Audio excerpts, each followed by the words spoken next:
WTF Nation Radio.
WTF Nation Radio. WTF Nation Radio.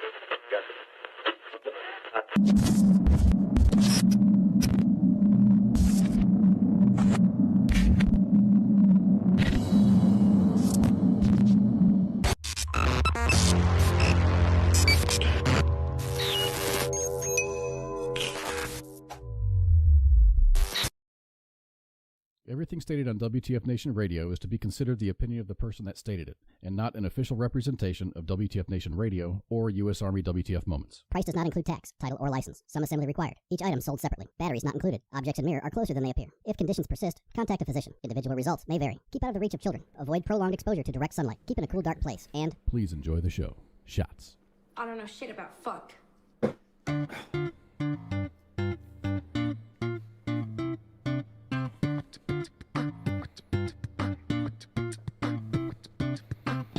All right, what's going on, everybody? It is time for this edition, whatever edition this is, of Friday Night Freedom. How's it going, everybody? My name is Kaz. Up there is Pookie, and this is WTF Nation Radio. We are the voice of U.S. Army WTF Moments here on the 31st day, the last day of March 2023. How's everybody doing? What's going on, Pook?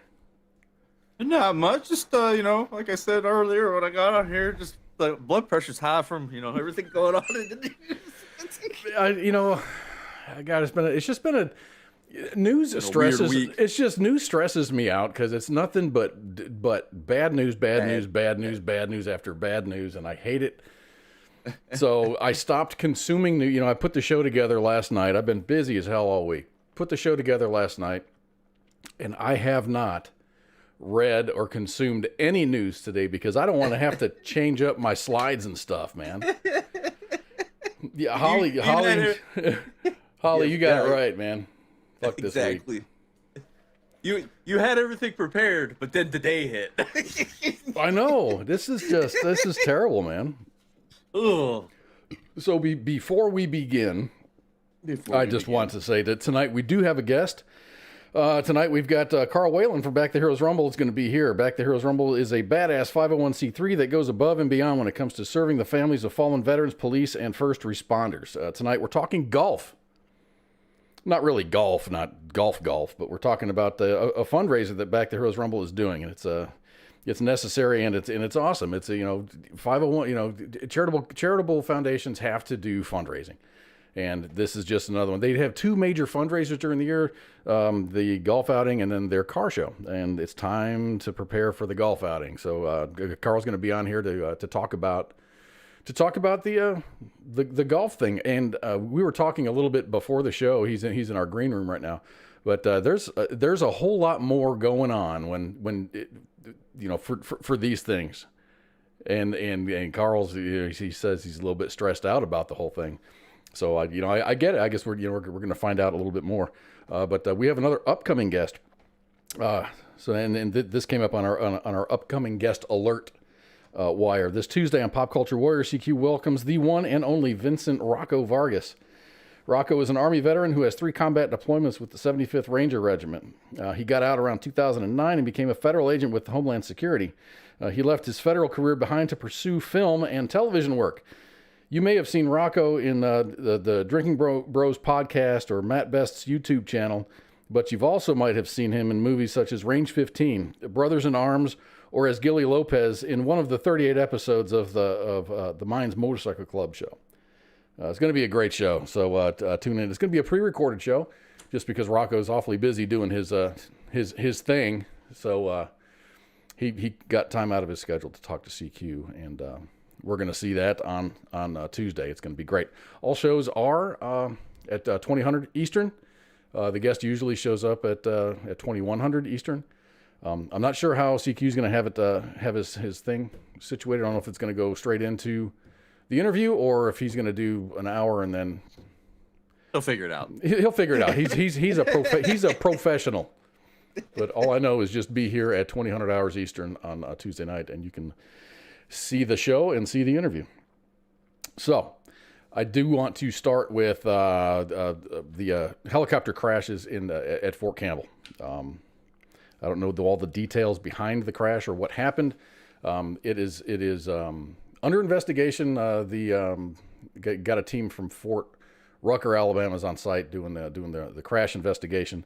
But Fort Campbell did release a statement saying that they have identified all 9 101st Airborne Division soldiers, and the names have been released. And the names are Warrant Officer Jeffrey Barnes, age 33, from Milton, Florida. Corporal Emily Marie Eve Bolanos, 23 years old, from Austin, Texas. Warrant Officer Zachary Esparza, 36, from Jackson, Missouri. Sergeant Isaac Gallo, age 27, from Los Angeles. Staff Sergeant Joshua C. Gore, 25, from Morehead City, North Carolina.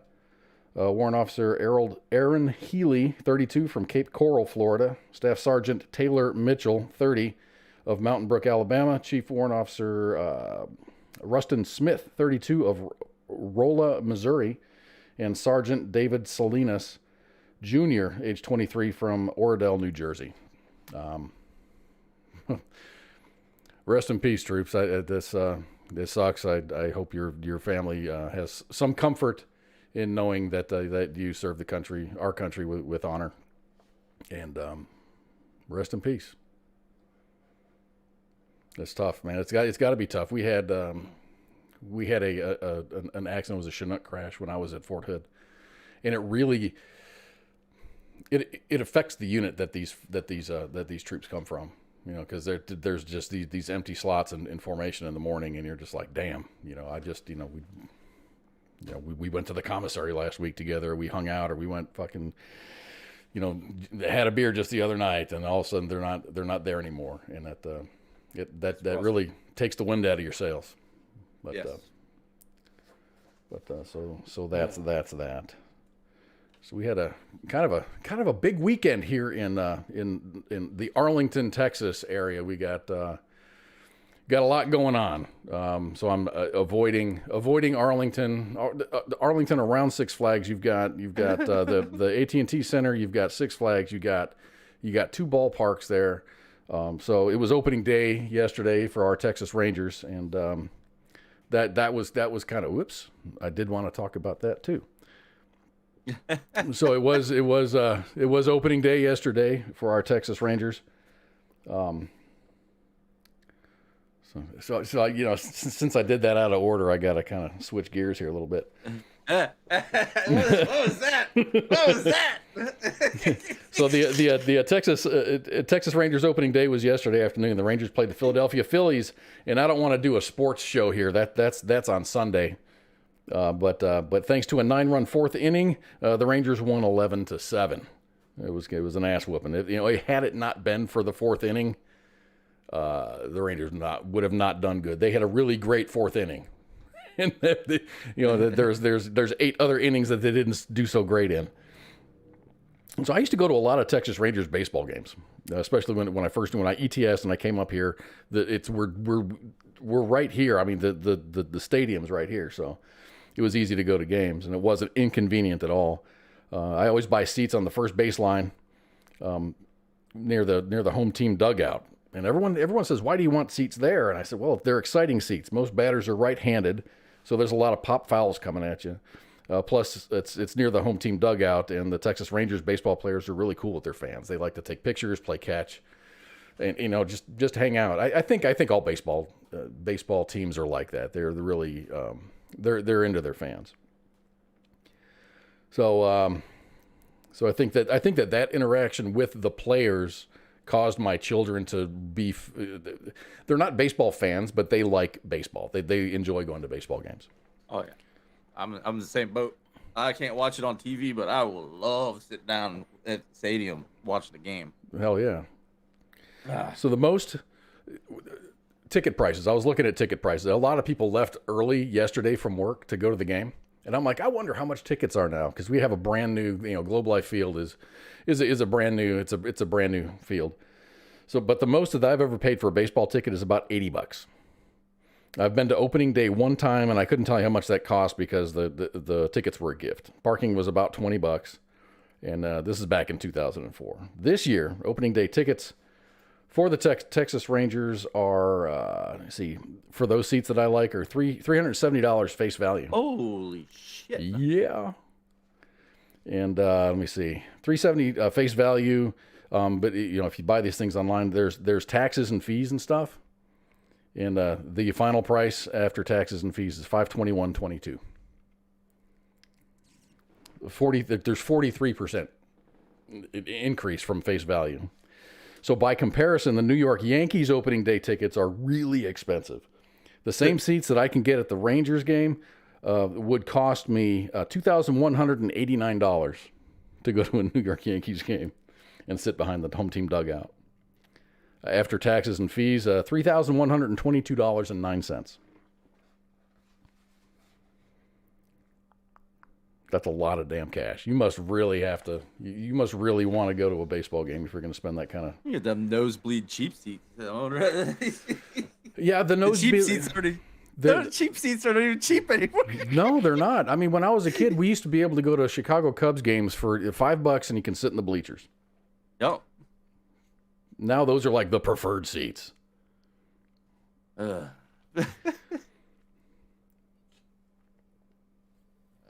Excuse me.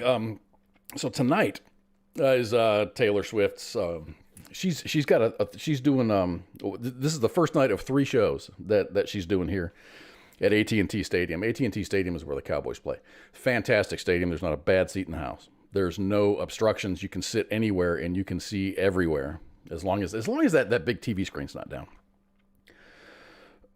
So she's going to play tonight. She's going to play tomorrow night and then Sunday. So face value face value of the up close and personal tickets. I was going to bring this picture over and I forgot. So I'm just going to explain it to you. Picture a stage and then a catwalk coming out of the middle of it and going down into the audience. So there's audience on the left, audience on the right.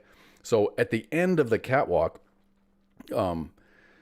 that's section H, and that would be that would be the preferred seating. That's just kind of cool seating, I suppose. Those tickets are going for $2,875 a piece, which is a lot less than when all of these for the Eras tour. The Ticketmaster had some big old snafu. Their algorithm took over, and the more scarce the tickets became, the higher the prices became. So there were people that were seeing like $20,000, $25,000 for a single ticket, which is asinine. But yeah, these tickets were $2,875 each, $3,992 after taxes and fees. So that's a 38% increase. Service fees are outrageous. I can't imagine artists being okay with that. People will pay. People will pay. They're not getting the artist isn't getting the money. This isn't money going into the artist, pocket. This is the artist has negotiated their fees. You get, so much, as far from ticket sales, this is how much the tour gets. But all these other extra fees, those go to the ticket companies. So that's like the Beastie Boys or Pearl Jam. Who was it that went after Ticketmaster back in like the... Someone just did it recently. They refunded people money. All the upcharges and stuff. They refunded the ticket holders. They're like, this is stupid. You don't want to.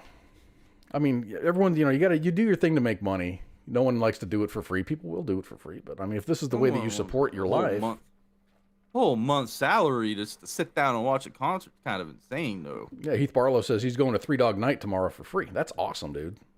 Mm-hmm. Saw Iron Butterfly for free. Hell yeah! I remember. I didn't even know who Iron Butterfly was at that time. I was like, "What is this?" Musa says, "Would you rather pay separate fees or have the fees included?" I don't want to pay fees. I mean, like a reasonable fee. If I buy it online, just say, "Okay, here is a processing fee," and it's $10 a ticket or whatever. But there's sales tax. I get the sales tax if you're in a state that charges sales tax. I get it. So the sales tax is one thing. Maybe a processing fee for the ticket, but then there's like this upcharge. It's like a 30-40% upcharge because of the popular for the popular shows.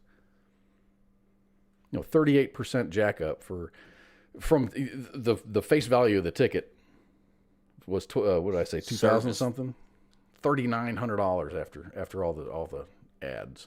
That's just crazy. Capital One be racking in cash on that. Huh? Somebody is. So she's playing with Muna. I don't know who that is, and Biba Doobie. I don't know who that is, and Gail. I've never heard of them. I've never heard of them. I hope they're good. I mean, if they obviously they don't suck if they're on tour with Taylor Swift. But yeah, there was on the news today. There was a bunch of. There have been people lining up just to buy merch last night.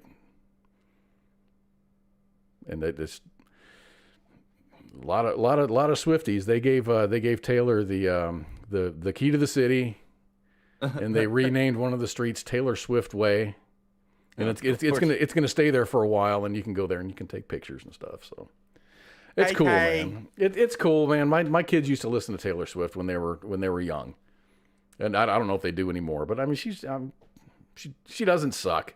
I understand the hate and stuff. And even, we talked with Ryan Weaver, and he's like, the way that you make it in the music industry is money.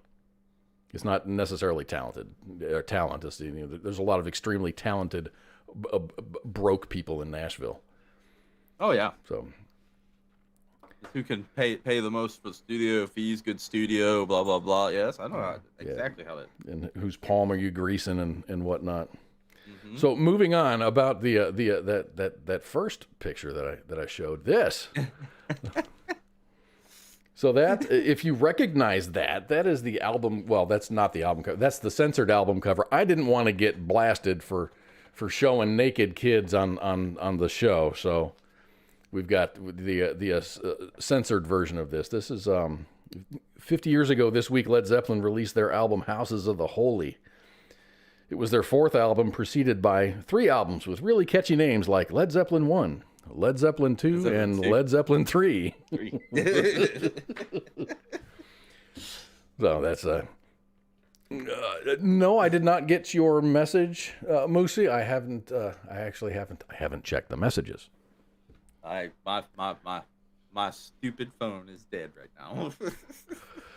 So he said my cousin was in a Taylor Swift video. Ugly Kid Joe. Oh my gosh, I haven't heard that in a long time. That's who said it? Was it Eminem? He was in a music video, didn't even remember being in it, huh? No kidding.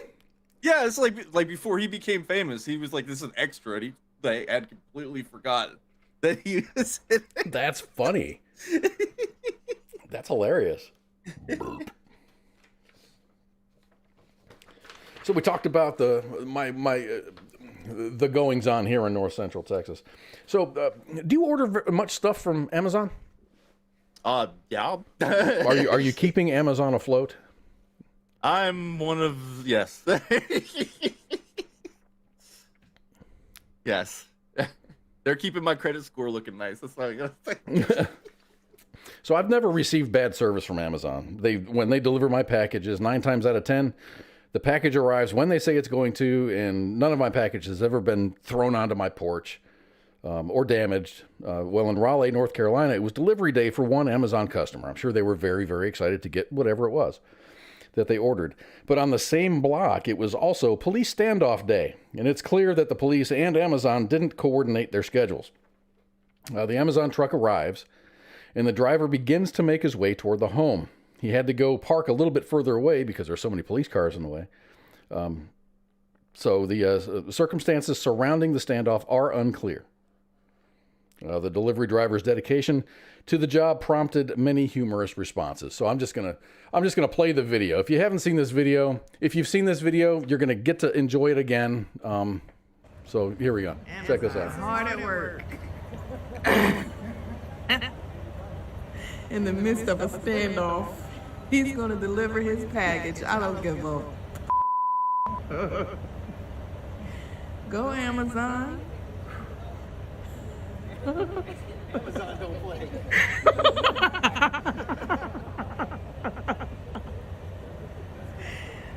Oh my God.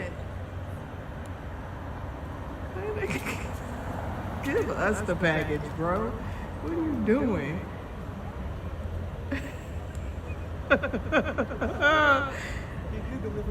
Amazon is this. Look, he's taking a picture. It made it there.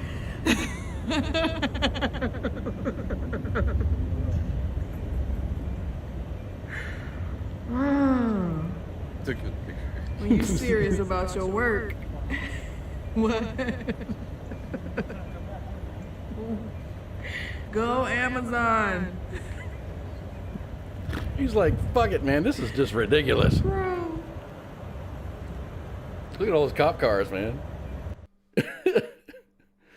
That's awesome, dude. I think he did a great job. So someone claiming to be an Amazon delivery driver wrote in the comments that the person in the video didn't have a choice but to deliver the package. He goes, it's either deliver the package or get fired. Someone else who claims that they were previously an Amazon driver commented, if you don't deliver all of your packages, you get in trouble. So that guy was doing his job. That's just ridiculous. There was another it wasn't a comment. It was just an addition in the story that I found strange. So check this out. The company's treatment of drivers has long been under scrutiny. In December, then Washington, D.C. Attorney General Karl Racine said that he was filing a lawsuit against Amazon for stealing drivers' tips in a deceptive, illegal scheme that tricked consumers into thinking that they were increasing the driver's compensation when Amazon was actually diverting the tips to reduce its own labor costs and increase profits. In 2021, the Federal Trade Commission said that the e-commerce giant had stolen nearly $62 million in tips. Tips? Amazon drivers get tips? I'm supposed to tip my delivery driver? No, there was a thing where I got a Alexa products. Okay. For a while there, it would tell me, it's like, hey, do you want to tip your driver? And it was free. I guess it was Amazon trying to make up for what they were doing. Mm-hmm. But yeah, tip my. I'd say, hey Alexa, tip my delivery. But I get through U.S. Postal Service, so I don't know how that works. Yeah, I don't have Amazon drivers in my area. Everything comes from the U.S. Post, and yeah, they're bad with the packages. They'll just chuck them. They don't even care. Wow. I don't think I order a lot of crap off of Amazon, but I've never seen an option for, tip my driver or anything like that. I mean, I would. They do a fantastic job. They're really, I've heard some pretty, bad horror stories about Amazon drivers. Not about the drivers, just working for Amazon as a driver. I mean, there's working like time for Amazon in general. like there's a timer. There's electronics in the car that monitor the time out of the seat, and of course there's same with UPS. UPS is notorious for that too. Maybe it was UPS I was thinking of. Time out of seat. They just, how long does it take you to deliver a package? How you move through the vehicle, how long it takes you to walk up. Yeah, every delivery stop time. Yeah, that's UPS does that. Amazon probably does it too. I wouldn't put it past Amazon to do some crazy shit like Moose that. says UPS pays well for drivers, but it's a union job.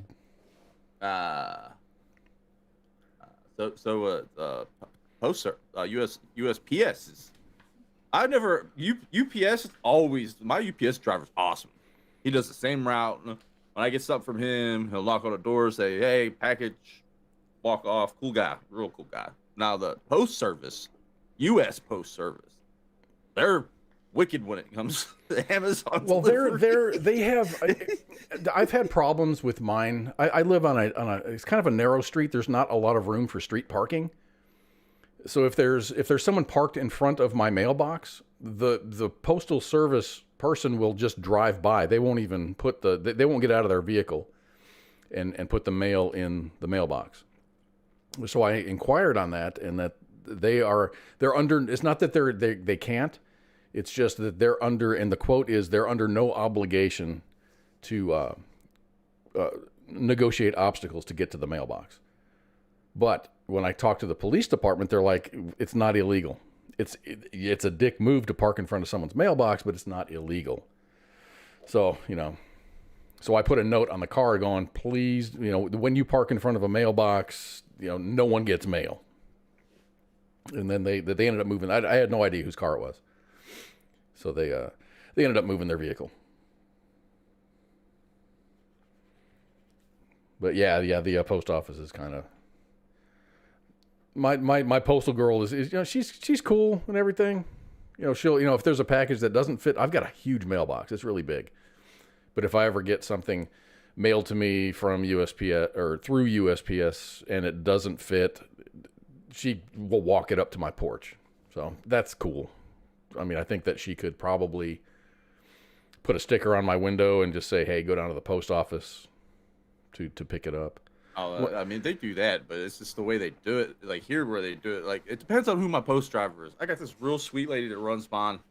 Most of the time, never have any problems with her, but we get some like rando that comes through every now and then. It's just like, I see where I live. It's like it's a road, a circle, and a lane, and they all have similar numbers.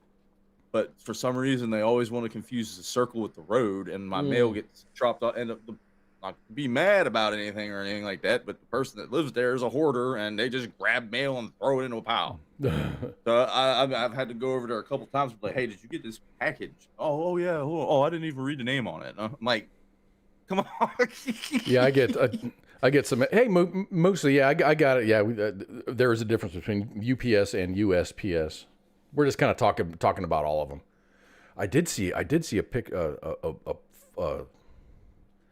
It was like a Ring video of FedEx delivering, and they were delivering. It was a monitor. It was either a flat screen monitor or it was like a TV, a small TV, 24 or 32 inches flat screen.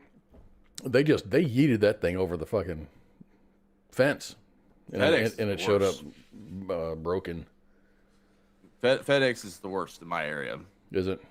Yeah, if you get a package through FedEx, it's beat up by the time you get it. That sucks, man. It sucks to order something it gets delivered broke and you can't use it. So it's up to you to file a claim, and no one's out any money. It's just the insurance company's going to pay for it. So I saw my first sign that says this property is protected by FAFO security. Fuck around and find out, right? So there was an incident in Houston. There was a couple of incidents in Houston, and we'll talk briefly about both of them. Do I even have this? Let me see. Do I have this? No, I don't. I didn't pull a graphic for that one. I've been busy, dude. I need a rest. I need a break. So a man in a wheelchair shot another man trying to rob him in downtown Houston on Monday. Houston police officials said it happened just before 9 p.m. at the metro station at Pearson, Maine. Do you know where that is? Metro station. Pearson, Maine. No. I imagine it's just a bus station or something like that. Authorities say the victim was in a wheelchair when a man approached him and tried to take one of his bags. The victim pulled out a gun and fired several shots. The suspect was hit, but he managed to run several hundred yards, and then he collapsed. First responders took the man into the area hospital, where he was treated for gunshot wounds and is in stable condition. Investigators said the man in the wheelchair was a veteran, woohoo, and he was waiting to catch a ride to go home. I have no idea if the Houston Police Department arrested the would-be robber. Hours later, two food truck workers, neither of which, to my knowledge, are veterans, defended themselves against another thief. The suspect pointed a weapon at one of them and attempted to fire. The weapon jammed. It was probably a high point or something. Cassandra Howard, a grandmother and owner of the food truck called Elite Eats, shot the 23-year-old suspect, and he was pronounced dead at the scene. Good job. Why would anybody do that in Texas? Everybody, I don't want to say everybody. Everybody carries. That I know. Everybody that I know in Texas has a pistol on them at any given time. It's either on me or in my car or something. I got them in my house. I got them in my desk here. It's just everybody. You got a shower gun? I don't have a shower gun. It's close though. It's close. Shower guns, just like Raptor 7 with his shower beers and stuff. High Point Yeet Cannon. Actually, you know what? Everyone talks smack about High Points, right? Them things are pretty decent. I'm gonna pay $63 for a pistol. I mean, yeah, that's what I'm saying. For $63, it's a decent pistol. Yeah, I remember the Yeet Cannon. That was like one of those. It was like a joke, but then they sold a shit ton of them. Didn't they call it the Yeet Cannon? Because they put out a thing online going, what can we call this? And I guess they left it up to the public, and the public called it the Yeet Cannon. Dang it, I have another reason to buy another one. Yeah, you need your shower gun. You gotta have a shower gun, right? Okay. So now we're getting into your subject area right now, and this is a government story. And how much time do we got left? We got plenty of time. This is good. We're on a good. Burn through this pretty quick. So I'll preface everything, and then we can have a discussion. So our government is currently positioning themselves to be the hero and savior we all need. Rarely does this ever go as planned. Oh, I have a sound clip. I can do this. Like Ronald Reagan said in a speech on August 12th, 1986, the 9 most terrifying words in the English language are, "I'm from the government and I'm here to help." Terrifying words in the English language are, "I'm from the government and I'm here to help." Which is absolutely true. Oftentimes a crisis is invented, and then in ride the politicians on their white horse, promising to save you from certain doom. This TikTok controversy is no different, and this is my opinion. Perhaps the most pressing concern around the Chinese government's potential access to troves of data from TikTok's 100 million plus users. TikTok user data could also be accessed by the company's hundreds of Chinese engineers and operations staff, any one of whom could be working for the state. In December 2022, some ByteDance employees, ByteDance is the parent company of TikTok. Yeah. The ByteDance employees in China and the United States targeted journalists in Western media outlets using that app, the location data in that app. TikTok says it has never given data to the Chinese government and would decline if it was asked to do so. Strictly speaking, ByteDance is incorporated in the Cayman Islands, which TikTok argues it shields it from legal obligations to assist Chinese agencies. ByteDance is owned 20% by its founder and Chinese investors, 60% by global investors, and 20% by the employees. Still, the hearings are happening in Congress, and politicians on all sides of the matter are posturing for their constituents. TikTok is doing the same thing all media is doing. You are the product, not the customer. Facebook, Twitter, WhatsApp, Instagram, you name it. Mm-hmm. They all do the same thing. They farm your data. The government solution is the Restrict Act of 2023.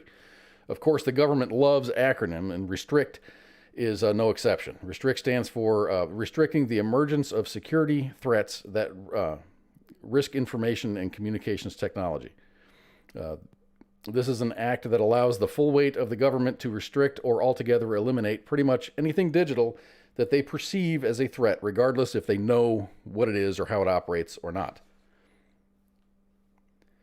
So right now, the focus is on TikTok. What about restricting or eliminating the commercial use of VPNs? Buying and selling of crypto or use crypto to pay for a product or service. The act is designed to punish the foreign entity, but it also imposes stiff civil and criminal penalties for those who try to circumvent the system, which is what we would do. You know, as soon as you start banning shit, we're going to find a way to use it, because we all become E4s after that. So what's your take on the Restrict Act? My take. Yeah. Call it Patriot Act 2.0 at this point. It's like the Digital Patriot Act, isn't it? It's what it is. It boils down to that whole bill, 55 pages. You can go on and look at it. Read it. Which is pretty light for a bill. Yeah, it's supposed to. The whole thing. They had that hearing about a week ago with TikTok, the CEO up there, and they were just drilling him. Typical hearing, but most people don't sit and watch those things. Sit through it like. People started realizing, like, wait, our government's full of idiots. That's how TikTok, all the TikTok users were like, holy crap, these guys don't know how Wi-Fi works and this and that. But you read the bill, and this is where it gets sketchy, is because it doesn't mention TikTok one time in it, or ByteDance, or anything like that. It mentions things like allowing the Secretary of Commerce to authorize action, deter, or whatever. You know how they word the things, but pretty much, if the Secretary of Commerce decides, hey, I don't like this, it gets banned. And if you try to circumvent it with a VPN, you could face 20 years of jail up to $1 million fine. So I've heard both sides of that. I'm like, okay, this sucks, because I don't think they've talked about penalties, but there were people saying, 20 years for using a VPN to try to circumvent. And then someone else came out, then wrote an article with the same wordage, and they're like, you're not going to get 20 years in prison for using a VPN. I kind of believe the other, the former. I think that there'll be stiff penalties if these restrictions are in place. But here's the thing: it doesn't just cover the apps. I'll start reading a list here of things that are in desktop applications, mobile applications, gaming applications, payment applications, web-based applications, information and communication technology products and services integral to artificial intelligence and machine learning. Hardware, wireless local networks. Mm-hmm. They'll have access to your Wi-Fi, mobile networks. So they'll have access to your phone. Well, they already do. they do. We know the NSA. Yeah, but here's the thing, though, is it gets crazy. Let me see here. Oh, it gets into quantum mechanics and bioengineering and biotech. What? Yes, quantum key distribution, quantum communications, quantum computing, post-quantum cryptography. Autonomous systems, advanced robotics, biotechnology, synthetic biology, computational biology, and e-commerce, anything dealing with e-commerce. But where's this at? I gotta find this other thing right here. The civil penalties, just talk about that in general. A person willfully attempts to commit, or willfully conspires to commit, or aids or abets in the commission of an unlawful act described in the subsection A, shall upon conviction be fined not more than $1 million, or if a natural person may be in prison for not more than 20 years. It's written into the law. As being the maximum penalties. But the big one was Secretary of Commerce. That's not the big one? That seems pretty big to me. There's something, it gets better. The big one is it pretty much like it gives the government the ability, the Secretary of Commerce or whatever it is, to be able to just designate anyone they want to as an enemy of the United States. That is such a First Amendment violation. I wonder what the Supreme Court has. The Supreme Court said, dude, slow your roll. I don't know, but the big one is you can't. What's it? FOIA, Freedom of Information Act. Mm-hmm. They're admitted from that in that law. So if I try to say, hey, I want information on why you're doing this, nope. So but they're here to save us. They're here to save us, though. Mm-hmm. Hi, we're here from the government, and we're here to help. But I don't know. You don't watch Fox News much, but I just popped on the other night, watch Fox. You're right, Brenda. It's not. TikTok isn't even mentioned. Not even mentioned once. But one of the co-sponsors of this bill, Lindsey Graham, South Carolina, was on Walter's World or Jesse Walters, whatever, at 7:00, whatever he does his prime time show. Got him on there and started asking about this bill. He's written as a co-sponsor on it. He had no idea what the bill was about. He didn't even bother to read it. He just thought it was a TikTok ban. That's what he thought. And a lot of these people are thinking this is a TikTok. No, this is a Patriot Act. Yeah. It's this scary shit. No? So how do you think it's going to play out now that it's getting a lot of attention? If people are paying attention, people are writing their. You go on TikTok, you'll see people they'll record themselves calling their whatever representatives and stuff like that, and they're leaving messages saying like, "Hey, if you vote for this, I will during primaries support your. I will force you to spend as much money as possible because I'm going to support I don't care who it is. I'll support the other guy." And damn. Congressmen don't like spending their own money. We all know this. They like to take money from other people. Taxation, that's bullshit. Right. But I'm sure you've got roll your graphic, roll your taxation graphic. Oh man, I don't even go pull it up. I don't even think I have it up. Huh? No kidding, Moose. There should be a law where it says you got to read before you sign a bill into law or co-sponsor a bill. But Lindsey Graham was stuck back because he literally thought it was a banned TikTok. That's what he thought. They were talking about restrict, and a lot of these people were thinking, hey, ban TikTok. TikTok bad. TikTok bad. I don't know why all of a sudden TikTok is the bad thing. So AOC came up, and she did a TikTok talking about this, and I can't say that I couldn't listen to the whole thing just because the voice is just horrible. Did she say it sounded like she was against it. She was against. There's a bunch of people she's against the ban, but she's like, everybody does it. Everybody, if you can't treat TikTok this way, and then Facebook and Twitter and WhatsApp and all these other companies differently. Facebook they are the same as Instagram. Meta owns both of those. WhatsApp, they're like, are they owned by? I don't know Meta? what's going on. WhatsApp, I can't remember. The guy who wrote this, though, the bill, one of the guys who actually sat down and wrote it is Senator Mark Warner from Virginia. Okay. He has a shit ton of money invested into Meta and all these companies. So most of the people sponsoring this have a shit like Dan Crenshaw or whatever his name is. Yeah, from Houston. He's from Houston. He's got a lot of money in Meta. The thing about TikTok is this is exactly what happened. I'll explain it real quick.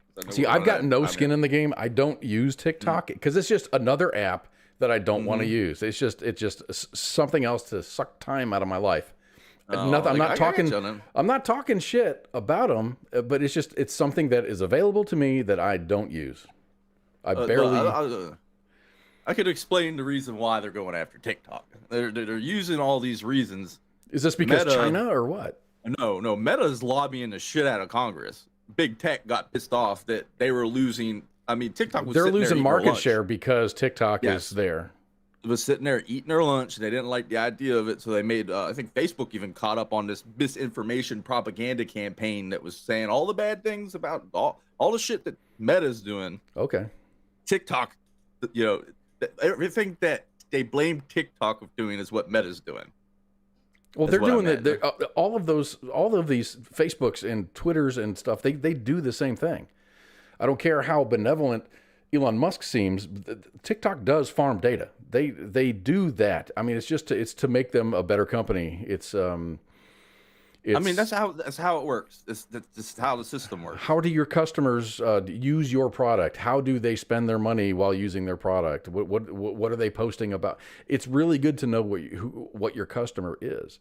But when you become the product, Pookie is the product of TikTok. Mm-hmm. You are the product. No? Yeah, you're the product. You're not the customer. Any social media. Even Facebook. Facebook would come up with like Facebook. There was a I don't know, a few months ago. ICE sent me a message, and he's like, "Hey, this dude is using your name and likeness. Oh yeah, and, I remember that. And yeah. the logo for the show and everything. I remember for that, himself. And this guy he's batshit crazy. The guy is he's really a very loose screw.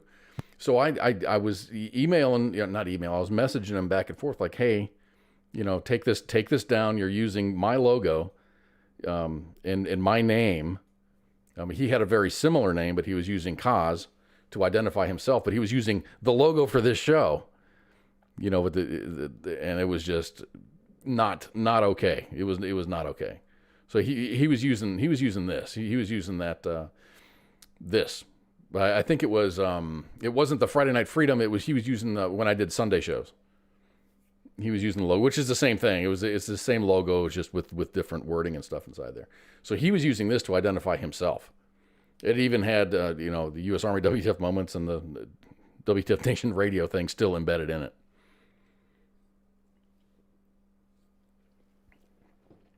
So, but Facebook was very. They were like, no, they didn't do anything about it. I don't know. The scary part about the bill is the access to cryptographic keys, quantum cryptography, allowing the government access to this shit. Because I have a safe, on my phone where it's like 2-factor authentication, biometrics, the whole 9 yards. If they are allowed access to that, then they can access whatever the hell they want at that point, huh? I gotta say, First and Fourth Amendment violations, right there. Do you think that they can ban an app altogether? What I mean, if the app's already on the phone, is that the next time your phone updates, it's going to be erased or something? Well, I mean, it's an APK, so they would have to force Samsung, Apple, whatever, BlackBerry. I don't even know if BlackBerry's still a thing or anything like that, but they'd force these manufacturers to remove that from the phone. Because if it didn't, they would be willing and abetting in the use, and that's $1 million fine. So for each instance, so they would probably find a way to wipe it off the phone at that point, huh? Yeah, it seems like as soon as your phone's updated, it's going to get erased. I think WTF Nation Radio, we had an app, but it wasn't an app that went through the App Store or anything. So it was like an unverified app. So Apple, I had an iPhone back then. You had to go through several different steps in order to install an unverified app on your phone. So I imagine it would be extremely difficult to. Is it possible? Yes, anything's possible, especially in the digital realm. There's smart people out there that just tinker with stuff and find ways to hack around it. No, that's another thing too. Is you get caught with Tor, which I'd play around with sometimes. Onion router, that Tor, Tor, yeah. Yeah, I play around with it on occasion because that used to be my job, so I keep up with my skills and stuff like that. But You get caught with something like that, you go to jail because you could be potentially subverting the system. It's scary at it. Yeah, not even for research purposes. Like, you know, Nope. A lot of times, like for the show, I'm going to be talking about very, very controversial things, bomb making, terrorist activities, and things like that. I will I'll type out exactly what I'm going to search, where I am going to search, the subject matter in which I'm searching, and this is for research only. I put it in an envelope. I date the seal, and I stick it in my safe just in case Uncle Sam comes a knocking, going, "Hey, why were you searching about making meth or bomb making or things like that?" It's, you know, I'm like, dude, I do a fucking show on Fridays. You ought to tune in. Did our viewership to spike? Right? Hello, Fed Boys. Hello, Fed Boys. So yeah, I do. You know, maybe I'm overly nervous, but you never know. You never know. You might just fall upon the wrong thing. If you have a chance, I know you like to wrap that tinfoil kind of tightly around your head. There's a show on Netflix which is really good called, I don't even remember what the true name. It's not like a 2-word name. It's like the government using drugs. You know, just to. They talk about Tupac Shakur. They talk about all kinds of artists and just like Kurt Cobain. It's the entire shit. Dude. It's like a 2-hour show, and it's MK nothing. Ultra, yeah. It's very methodical, and it's during the break. I'm gonna get the name of this, but dude, it's so. I think I would have to watch it about 2 or 3 times. Just to really wrap get the it. brain around. It's extremely methodical from the front to the back, and it follows a timeline, and it names names, and it shows documents, and it's just so good, so good. Okay, what the hell is this? Download 8 terabytes of mayonnaise slapping noises and label it how to make a bomb. Yes. And then force them to listen to all of it. Yes. They'd have to. Some analysts would have to sit there and listen to every second. Because they might miss something. They might miss something. Listen to all of it. Oh, that is so cool. How to overthrow the government and then just have it be just goats going, meh. All right, it's about that time. I think we ought to go to a break. When we come back from the break, we're going to have Carl Whalen from Back the Heroes Rumble. He's going to be here. We're going to be talking about their fundraiser, which is a golf classic. I've always wanted to enter a golf thing. I suck. I'm really, really bad, but I like to play golf, and no one's ever gonna stop me from playing golf because I like playing golf. So anyway, when we come back, Carl's going to be here, and we're going to be shooting the shit about Back the Heroes Rumble, their mission. And their fundraising thing. During the break, on my break screen, there is a QR code, and the QR code is a legit code. I went there last night, and it's gonna tell you a little bit about the golf tournament, where the proceeds go. So you can go ahead and it is safe to click on that QR code.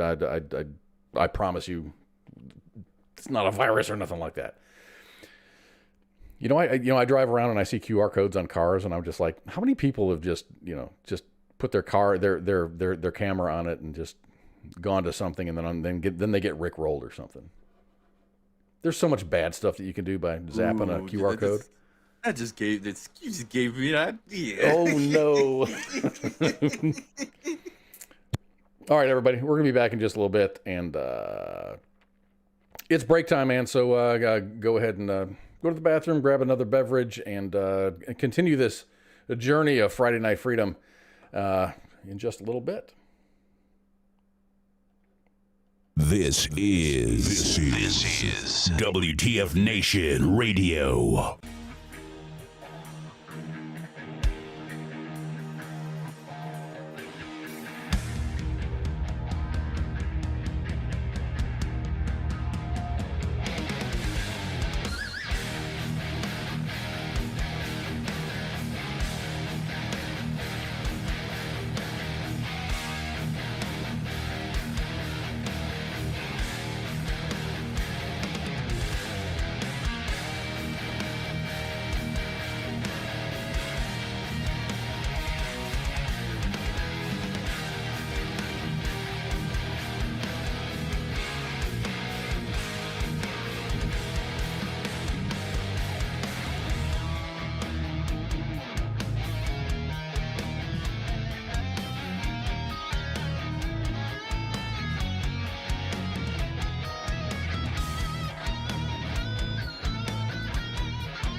WTF Nation Radio.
WTF Nation Radio. Codman!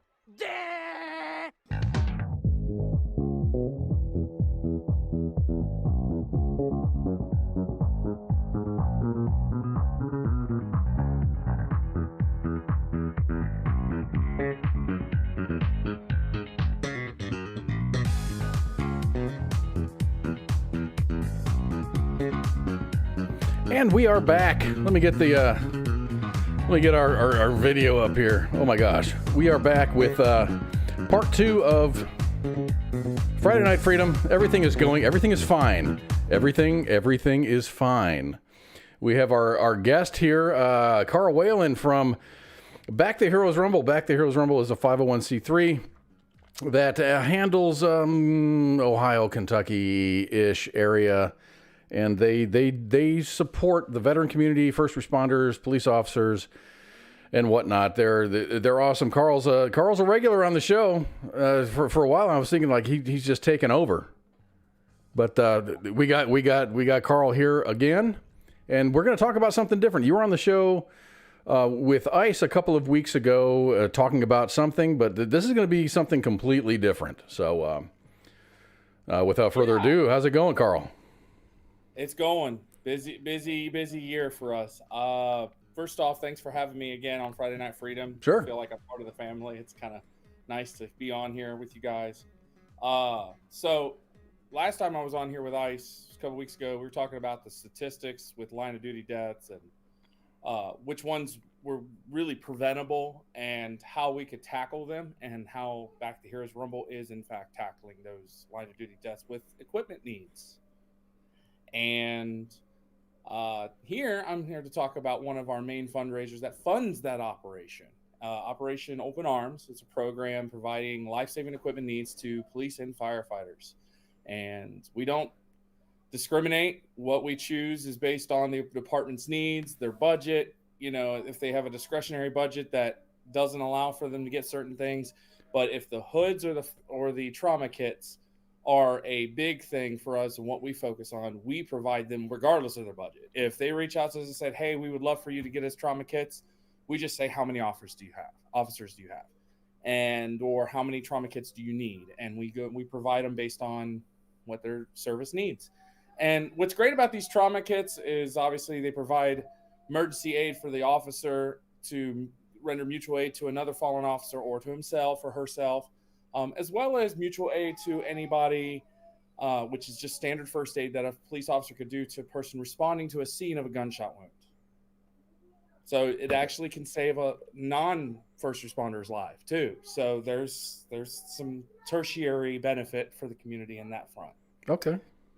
And the hoods actually prevent particle exposure to firefighters who fight fires, and those particles cause cancer, and cancer is the leading preventable cause of death among firefighters, and most of which are for men and women under the age of 40 who actually die from cancer. And then you get the older population, which they have line of duty death thanks to the PACT Act, which actually covers healthcare and wellness and needs when it comes to exposures to cancer-causing agents and long-term illness. So, like when the Twin Towers burned and collapsed and stuff, there's like tons of asbestos and just other particles.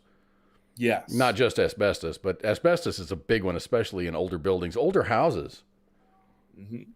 Yeah, and these hoods block 98% of the particles that do that. You don't have one of these on hand, do you? I do somewhere. I don't want to make you dig it out. I don't want to make you dig it out. No, that's cool.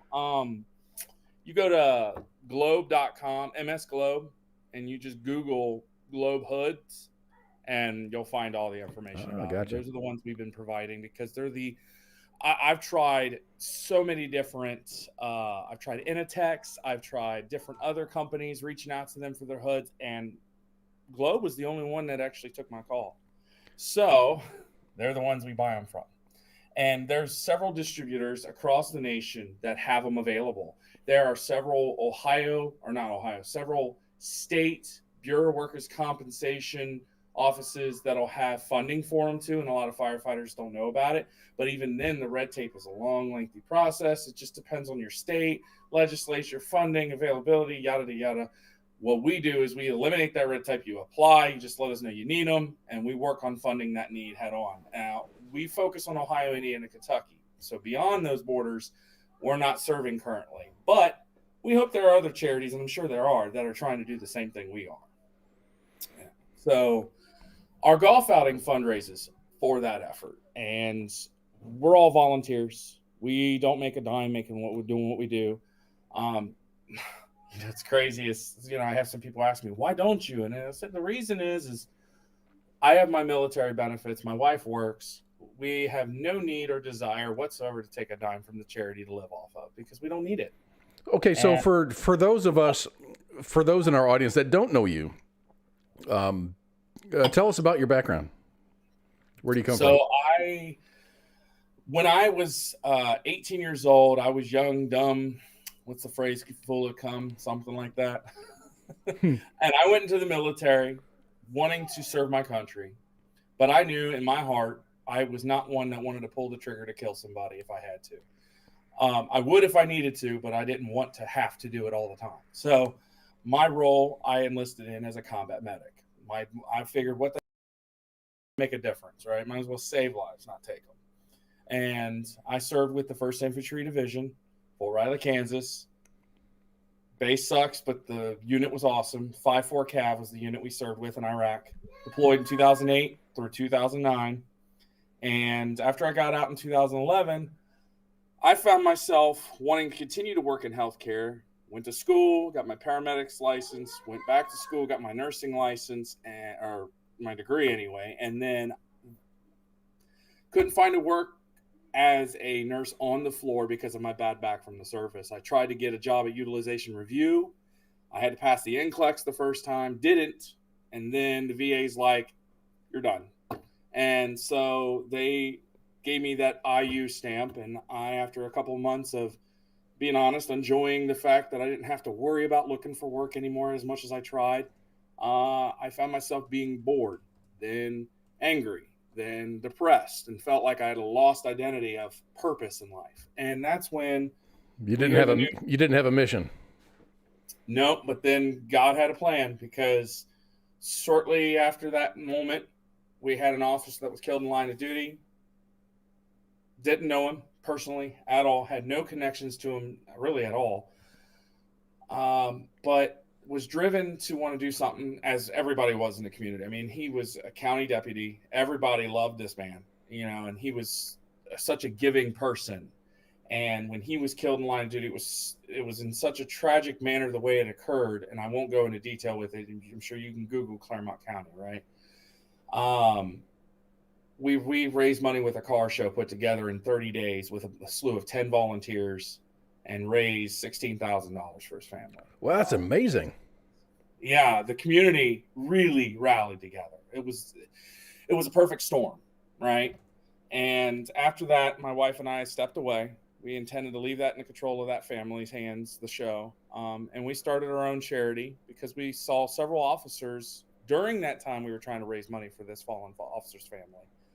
We found several officers, firefighters, who were killed in line of duty and not getting hardly any media cycle exposure or support. And you just saw a huge disparaging drop off between the other heroes.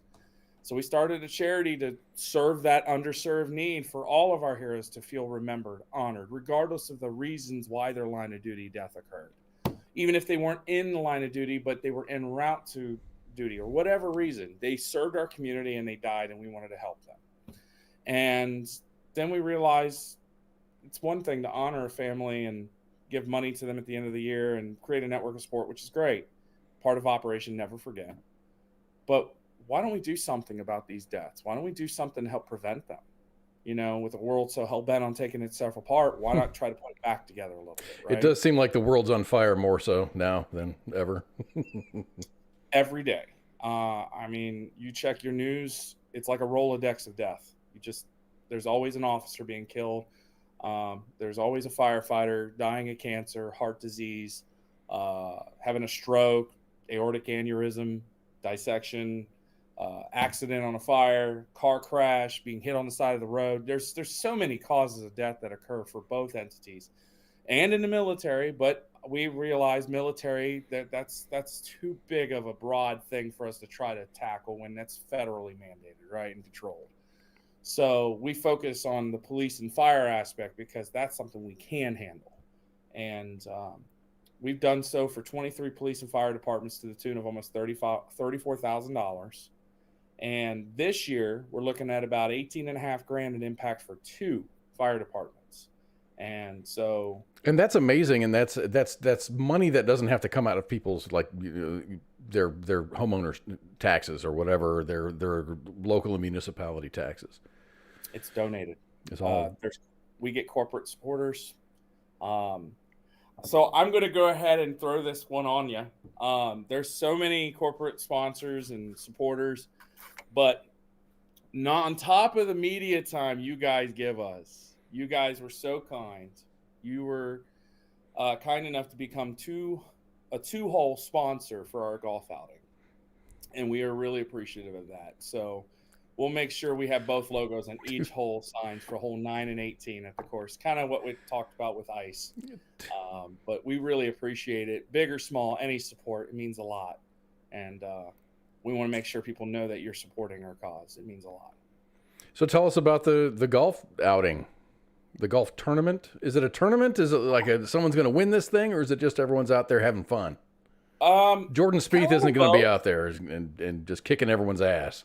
So top 3 teams will walk away with recognition as first, second, and third place, right? I mean, there's small hole prizes like, you got close to the pin, longest drive, you got a hole-in-one challenge on all 4 par 3s, but a little bit more flair and flash to what we're doing. So let me go ahead and tell you guys, this is something that's already solidified. We sold the prize sponsorships. On the 18th hole, if on hole 17 you win the closest to the pin, you're going to win a trophy and some accolades for that, right? Bragging rights? Oh, you get a little more than bragging rights. You'll be the one golfer, whoever won closest to the pin. If you hole it, it's even better because you won both. You won the hole-in-one prize there and closest to the pin. Can't get any closer than in, right? No. Then at hole 18, what happens is you're going to play 18 through like normal. Then you're going to come back and play at the top, the apex of the fairway at the dog leg at 160, 170 yards. And you're going to take a shot at making it and holding it there. And if you hole it, you'll win $100,000. Okay. So I was thinking, you told me this before the show. So I'm in the middle of the fairway. The rules say you cannot improve your lay or anything. Is this, you have a ball, you have to do a drop and then hit it, or can you tee it up in the middle of the fairway? You hit it off the fairway. There is no teeing it up. Okay. Well, actually, you know what? Yeah, you need to know these things. You may be able to tee it up, actually, because the rules are it's 165 to 170 yard shot minimum. Okay. And it's a singular shot, regardless if you're male or female. And if you hit it and you sink it into the hole, you win the prize. We have video recording. We have a pro witness it. We have people signing paperwork. You got to provide an ID. There are some disclaimers. Nothing crazy, guys, I promise. So the disclaimers are: you can't be a pro. I'm not a pro. You can't be a 1 year removed from the Pro-Am Tour, a participant of the USGA Collegiate Tour. You can't have been a participant of that in the last period of time. I think it's like a year or 2. Okay. And that's fair. That's fair. Yeah, because obviously if you are of that accolades, it might be easier for you to hole it, right? So that's why the insurance policy says that. That's not us. That's the insurance policy. I'm going to go ahead and showcase Perfect Golf Event. They're the ones that we go through for our website, for all the prizes and stuff like that. They're really one of the best golf accolade websites out there for fundraising. If you're ever trying to do a fundraiser for a charity and they're a registered 501c3, or even if it's a for-profit entity just trying to raise money for another organization that could be just a 501c4 or whatever, it doesn't matter. They will allow you to use their website as a platform. You pay a fee for like some extra prizes and stuff like that. But anyway, we like them. They've been great to us.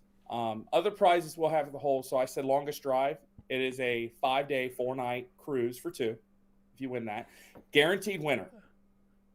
So you don't have to longest drive. Does that include travel after it lands, or is that in the air? I'm gonna have to read the paperwork, but I'm pretty certain it covers a lot of it, like almost all of it. See, here in Texas, when it's really, really dry, you can hit something, 230, 250 yards in the air, and then it's going to roll another 100 yards just because the ground is dry. This course is a links course, and really, I would say that the fairways they use the Bermuda grass. They use a blended Bermuda grass with another one. I can't remember off the top of my head what it is. It's pretty springy, but it's not, doesn't dry out as much as most golf courses that use just straight fescue. Okay. You're gonna get some leap off of dry ground, but it's not gonna be brittle. It's gonna be well groomed, maintained fairway. Elks Run Golf Course is a Pete Dye course that's got a nice modern course front 9 and a links course back 9. And the links course back 9 kind of reminds you of things like Pinehurst. A lot of trees. Trees. Well, they've cut some of them down lately. I feel like they've done that a disservice, but you still get a few side hill lies. You got a gorgeous slew of par 3s that you get to hit that are just tempting, but easy to overshoot from the tee box if you're not shooting from the back. It's a really fun course. All par threes have a hole-in-one contest. So I mentioned the $100,000 shot for the closest to the pin on hole 17. Hole 17 is also a $10,000 hole-in-one prize. If you be winning some cheddar, if you hole-in-one that and then sink the freaking $100,000 shot, you'll be walking away making me go, how much you donating? And they mail the payment to you guys. It's a process that can take 3 to 4 weeks, by the way, for payment. But just understand, it's legit. The other prizes up for grabs are going to be on the other par threes. You've got a Spider X Callaway putter, right? You've got, what is the other prizes? It's a Yeti cooler. It's a really nice Yeti cooler. And then you got a really nice iPad that you could win. If you don't like for the iPad, you could pick the alternate of the prizes. I don't think it really matters. You just sequential, right? Yeah. Now, before the golf outing takes place, we also have a $10,000 putting competition that you can enter separately, a la carte, separate from the golf outing. You have to be a registered player for the tournament to be eligible to enter, but it's like an additional fee, Okay. right? And another fundraiser for us, add on. But the $10,000 prize is legit. So, like, as many putters as you have, we'll do this before the shotgun start. Every putter putts out until we have the one that wins, right? And that's decided based on the rules of the contest. We'll figure it out. But basically, whoever sinks the most putts or gets the closest to all the shots, however we adjudicate it, that's what we'll decide. Then that winner will then take a single attempt at 50-foot putt. Now, I'm going to go ahead and let you guys know this is probably going to be on hole 18 because that green is big. You sink that putt, you win $10,000. Is it long, or is it just there's different elevations and there's it's not going to be an easy putt? I mean, a 50-foot putt is long, but if there's some undulations in the green, you gotta know how to do this. I'm going to tell you guys right now, I'm not trying to make it hard. You look at me when I say this. If it's 50 feet, it's 50 feet, right? I'd like the PR that comes with somebody winning that kind of money at our golf outing. So you think I'm going to make it harder than I need it to be? Yeah, you gotta have winners. You gotta have winners. Right. I want winners. I want people to win these cash prizes. One, because it's going to make people want to come back the next year. Secondly, I have to mind to think that somebody's going to go, hey, after taxes, here's a little something because you helped me win this prize because you gave me the opportunity. Hey, cool. Or you can save some money by making a charitable donation. Oh, precisely. Yes. Or you'll get a nice fat refund at the end of the year for that write-off. Right. At the end of the day, like I said, the goal is to raise money for our program, Operation Open Arms. We will have a box lunch that we're providing that's included. You will have a dinner that we're during the awards ceremony where everyone's recognized. We're working on raffles. We've got a couple. One's going to be a raffle that everybody's entered in automatically for coming out to the golf outing, and it's going to be a nice Callaway golf bag, brand new. Let's see here. I'm trying to remember everything. Give me a second here. So the greens fees are a portion of the green fees going to Back the Heroes Rumble. Yeah. So basically, we priced it out at $125 a person, right? That's very reasonable. That's really reasonable. It is. I've seen people do 200, 250, 300. And I look at them like, how the hell you make money? So we probably spend per head right now. If we get 80 golfers, it's $69 a head. So that's before food. That's before anything else. Mm-hmm. So you got to think, if we're modest, $35, $40 per head will go to the cause because we got to pay for the golf outing, right? Of course you do. Yeah. I mean, the golf course can't just say, no, come and golf for free. Be nice. Yeah, it would. It would. They're losing money by having a golf outing there if they don't do that anyway, because we are taking up a lot of where their members could go golfing. So we're taking up that morning and all afternoon. We're dealing with some storms right now coming through the Midwest, and I just said, Josh Section just popped in and says Memphis and DeSoto are good. So that's good. Good. My biggest worry was my father and brother-in-law in Cordova, Tennessee. Shout out to them. Told them to don't wait. Go somewhere where they know they're safe since they didn't have a basement at my father-in-law's house. Mm. I told them, go somewhere safe. Don't wait until a tornado warning. It'll be too late. And they listened. And I'm pretty sure they're safe since the tornado missed them to the south. That's good. That's really good. They got lucky, man. They got one that went 20 miles north, and they got another that went 10 miles south of them. They were lucky. They were in the bullseye of that danger zone, man. That's nothing to mess around with. No. So, anyway, that's the golf outing. It's on June 9th. It's literally registration closes on May 26th. Golf course requires us to close it 2 weeks before the outing. That's standard. That's normal for most golf course outings. I will say this. I have talked to him numerous times. Mind away, I met this guy out of sheer luck at a Muni course in East Cincinnati. I was out golfing with one of my friends. We were just golfing 9 holes, and it's a 9-hole course you could golf through twice for 18. It's that kind of Muni course, right? And it's probably really cheap too, and it's nice. He was hitting the links as a solo. Didn't know him from anybody else. He was a total stranger. And we came up playing up on his heels, and we was like, hey, can we join you? Just so we keep pace playing. We're not shoving you out of the way. And he's like, yeah, sure. And he seemed really big, burly dude, real nice, got a nice old beard. Very down-to-earth guy. When he tells us he's from L.A., and we're like, what are you doing out here all the way from L.A.? And he said, oh, I'm filming. And I'm like, filming for what? And he said, well, I'm a stuntman. He said, porn? You want to be in it? Good Lord, dude. So, no, he said he was filming in one of Sylvester Stallone's movies or whatever it was. I can't remember exactly what, but he said it was one of Sylvester Stallone's movies. And I said, that's really cool. How do you know him? And he just said, oh, I've been a stuntman for a while. And he told me his name, Frank Trigg. And I'm like, that name sounds familiar. It sounds familiar to me too. I had no idea. I was like, who is this guy?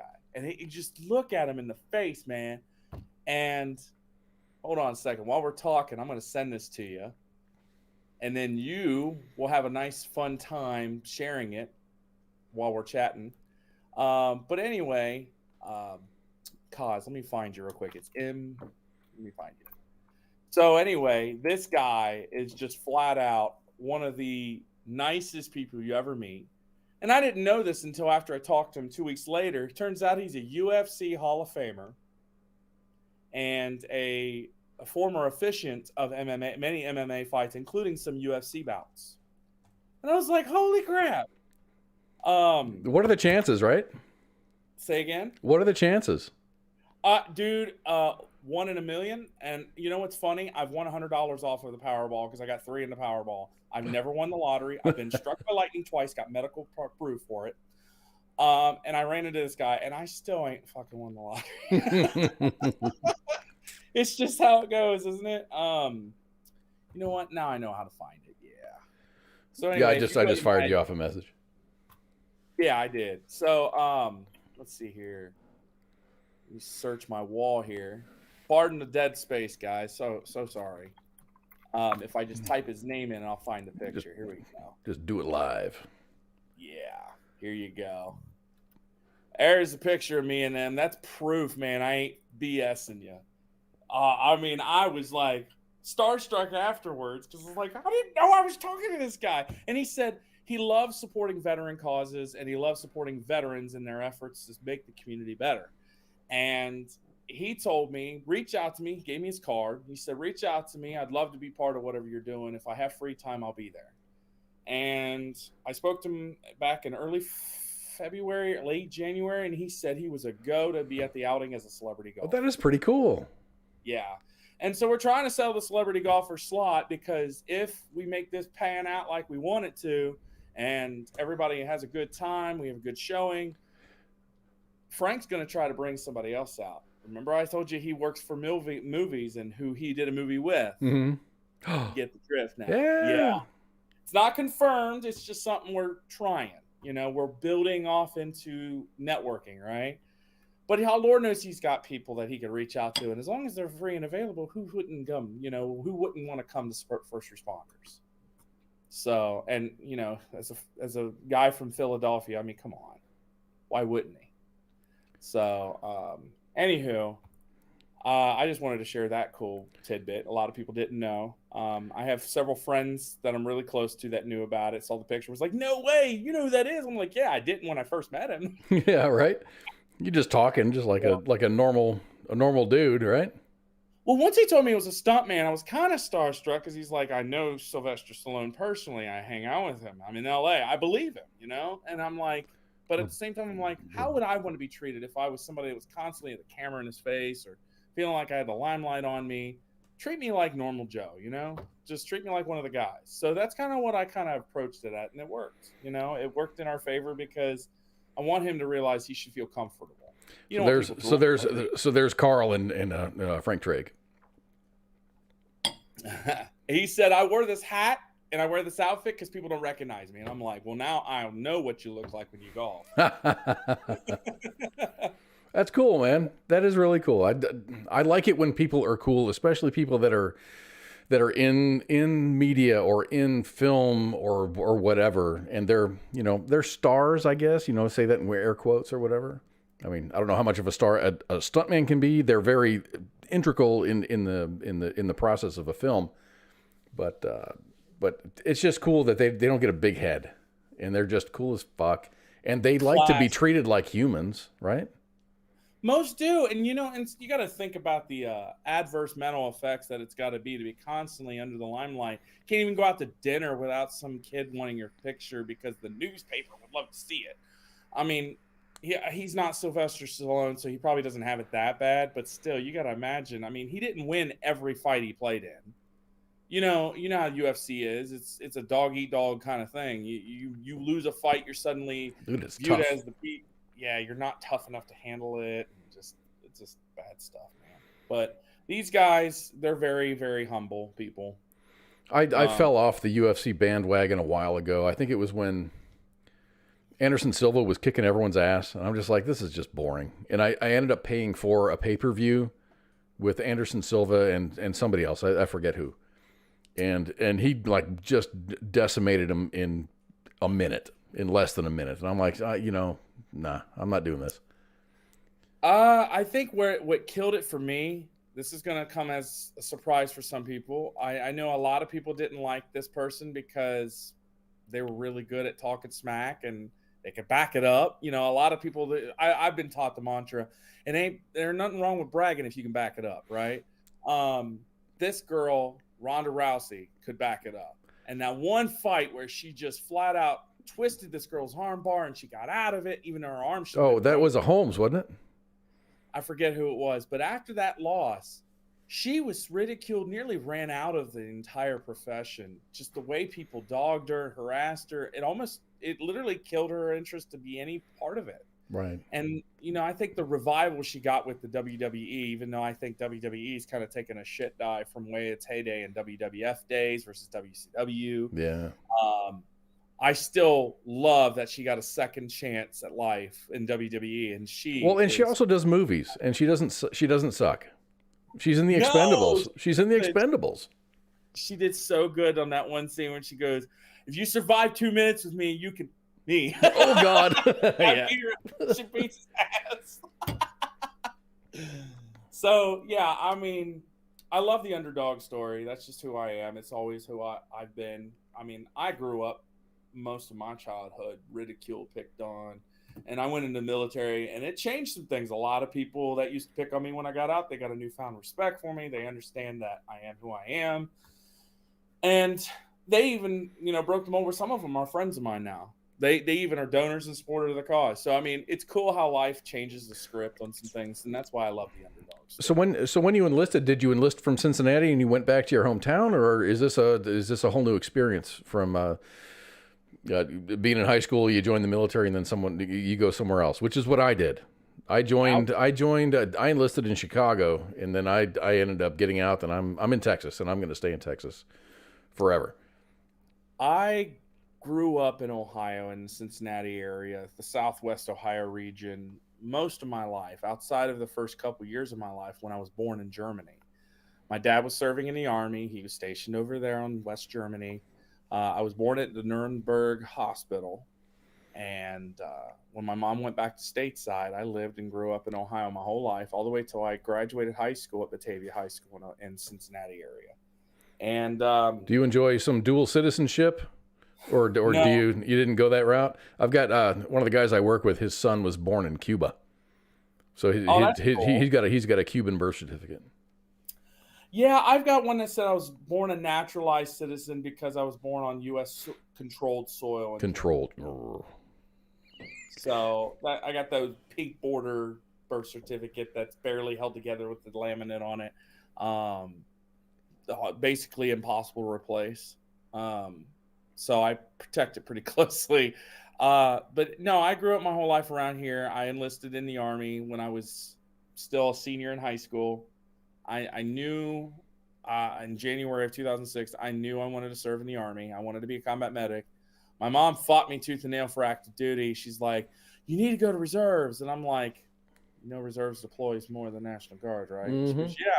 And I said, well, cool. I'll go reserves instead of National Guard. And, long story short, I wound up re-enlisting after I got to my reserve unit because I realized reserve life wasn't for me. And I went active duty, and that's when I deployed in 08 to Iraq with 1st Infantry. So that's my story. I got out, and you all know the rest. I told you that at the beginning, my story. But this is my cool way of giving back, man. I love car shows. I always had a dream car growing up. You have 2 dream cars. Most guys will admit 2 dream cars. One that you'll never fucking get. Right? Mine is a 70 Chevelle. Oh, you can attain that, buddy. Go to a Mecum sale and get one that's not perfect for $60,000. Yeah, for $60,000, right? Yeah. So caveat, I will never get that. I gotcha. My never gonna attain is a 2007. I think don't quote me on the year. I can't remember, but it's like the last generation that was created before the newest one started coming out. Porsche 911 GT2 RS. That's the really? GT2 RS. Yeah. Like a non-US car. Yeah, dude, I've always loved them. Ever since Need for Speed in the 90s on PlayStation. You know what I'm talking about, Pookie. That Porsche, yellow, or I'll even take the forest green, either one. But anyway, that was mine. And then the one that I always knew was attainable was I wanted a Hemi Challenger. And well, you've got that.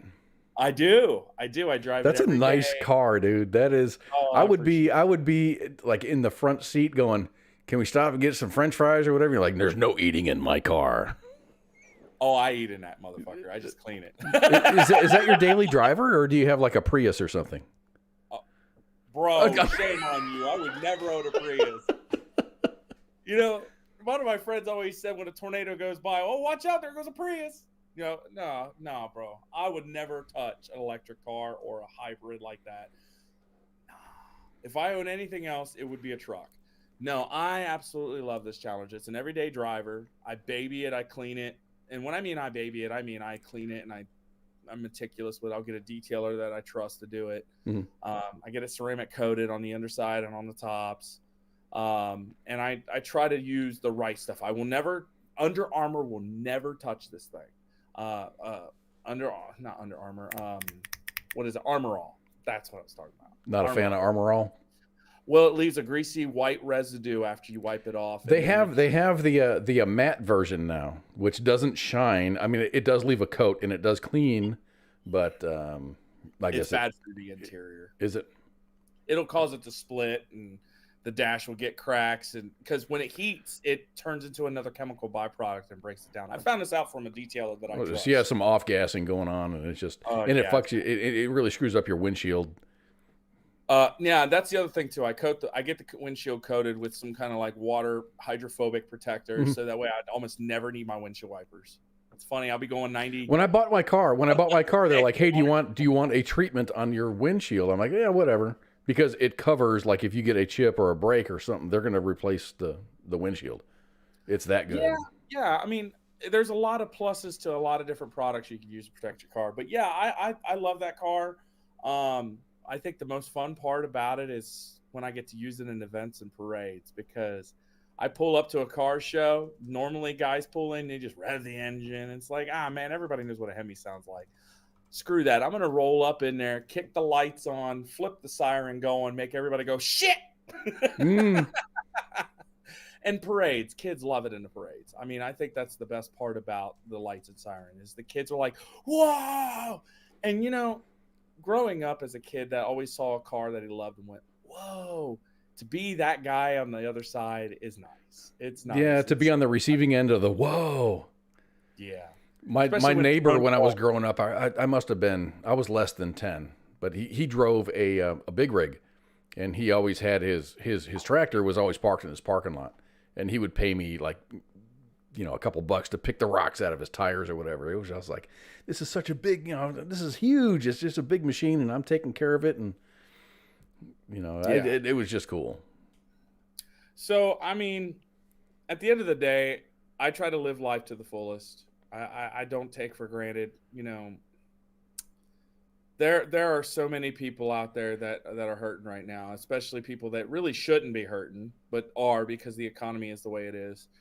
So, yeah, I still have my tight moments, but for the most part, I'm blessed, you know? And so by being able to give back with my effort, my time, and some days are hard. Some days are really hard, especially with post-traumatic stress disorder or depression, you know, whichever decides to ail me that day, depending on the symptoms. I think it's just trying to find something small, something that pulls you through those bad days. Or busts you out of that rut. That's all you need is like some kind of a speed bump to just, you know, like redirect you. Just go, fuck, okay, this is what I'm doing. Kind of refocus you. What helps me, as silly as it sounds, is when you get that phone call from one of your leads. And it's kind of like golf, you know, you have a few moments, you get told no, it's not going to happen. Or when you're out golfing, you take a shot. Dude, you'll get told no more than you're told yes. But those moments, those big moments when you hear, I want to be presenting sponsor for this, that's what I love, man. Just being able to just bring that in. And, you know, like we said, we don't benefit from financially, we as individuals running the board, you know, it's the fact that it means that's one more person we can help, or that's one more agency we can say yes to, or this event's going to be more successful because of that. So then we can raise more for this. So we're talking about Back the Heroes Rumble, and you guys are totally above board. Everything is above board. If you want to go to if you want to go to Google, search Back the Heroes Rumble, all their shit is online. Everything is available for everyone to look at, who they donate to, and everything. All their documents are there. These folks are legit. We are one of the few nonprofits out there under 50,000 a year, which after this year, that's not going to be anymore. I can say that now. I know last year I thought we were going to be there, but two fundraisers. We didn't even have our golf outing last year. Both of our fundraisers had bad weather hit them, and it just, that sucks, man. Oh gosh. Yeah. So the concert last year was all because of a blizzard, right? So we had an original venue that fell through. Another one came in and played rescuer, and they rescued the event. It wasn't as successful as we'd like it, but hey, it is what it is. We were in the black at the end, so that's all that mattered. That's all we could do. But we had a heck of a turnout, right? But the problem was what ate our bottom line was all week was 60s, but it was forecasted to snow and be 30 degrees that Saturday. Ain't that some shit? 65 degrees, sunny, a little breeze, nice, all fracking week. Even Friday, it started turning nasty near the end. And we're like, glad we got this tent because we had to because of the bad weather. Otherwise, if it wasn't for any of that nonsense, we wouldn't have needed all that. We could have got a canopy tent that was 15 and that's just an added expense that you didn't have to have. And $4,700 expense. Holy crap. Did they give you a break or something? Hey, this is a charity event. Can you give us a cut or a break on the price? And that was the break. It would have been like $6,800. Oh my gosh. Man, all I'm saying is the company that put up the tent, they gave us a lot of deals, man. They did as much as they could, because normally they were going to charge almost $9,000 for everything that we did. That's that's the tent, the lights, the heating, generators, and well, we had to plug into the power to the brew house, and little did we know that was going to trip the breaker a few times, even though, you know, it happens. But at the end of the day, we're grateful for the partners that we had that made the event as successful as it was, in spite of all that nonsense. But we had a packed house, man. We had a packed house. Officer Eric Ney, who was a brave motherfucker, dude. He took a gunshot to the face, addressing to a domestic violence incident. Took a bullet to the face and survived to tell about it. After several surgeries, hope he can be an officer again, man. But dude's such a sweet guy, such a nice dude, and such a badass. That's incredible. I shook his hand. I was like, I'm a combat medic vet, dude, and taking a bullet to the face, man, that takes some masterclass of courage, man. And we presented him with, law enforcement officer of the year not because he just took one like a champ, but because he stayed in there in the fight, man. I mean, he didn't give up, and his partner was also recognized, Cops these days are getting a bad rap because of all the shit that makes the news. All the stuff that makes the news as far as when police are involved with contact with a civilian, it's everything that makes the news is not good stuff. So you have humanized the badge and stuff that try to turn that table a little bit and show, all the good things that police officers are doing. But man, it's really hard to counter the bad videos that you see of police officers just being dickheads. You know what really grinds my gears? I'm gonna pull a Peter Griffin on that line. Dude, sorry. I've got a graphic. I don't have it available. It pisses me off. Okay, soapbox for a second, guys. Just bear with me because I'm sure you'll agree with a lot of my notions here. And some of you that don't, I apologize. No offense meant by it. It's my opinion, my views. First Amendment, American citizen. Okay. First off, the nonsense of somebody saying, well, he signed up. He knew what he was signing up for. Bro, I'm sorry, but so do NFL players. I won't go into any further detail, but I'm just going to say he signed up for what he did, right? That's a bullshit excuse.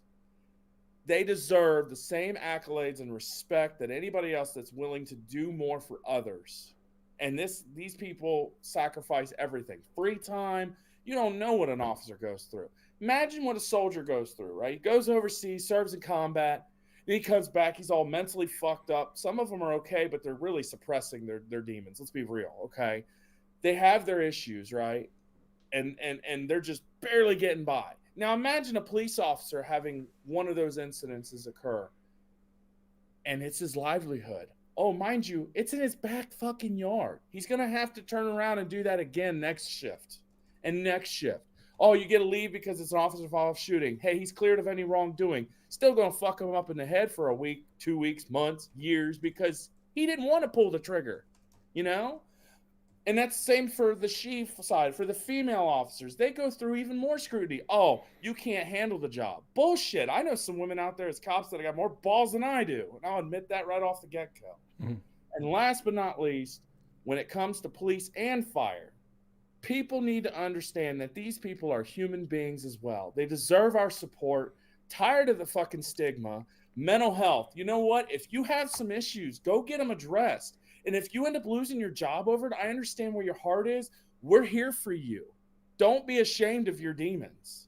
It's bullshit that you feel like you have to hide it because the whole male stigma that people put on it of you need to be tougher. You know what? A tough man is willing to admit when he needs help. It's hard to ask for help. It is, but that's why, because people shame them for doing so. I remember guys coming to sick call in the Army, okay, because they had legit back issues. Now, I got the guys that would feign shit just because they want to go to PT, and after we catch on to the NCOs trying that, we immediately would ask them why. We wouldn't just shame them and kick them out. We'd go, what's going on? What's really bothering you? And oftentimes it'd be something like, my wife cheated on me and I feel like dog shit and I don't want to go to PT. Okay, now we got a mental health eval we got to do. Now we got to address this man's issues. Instead of shoving him out the door with some fucking... Or it's, I went to the bar last night and had too much. I just don't want to run 3 miles.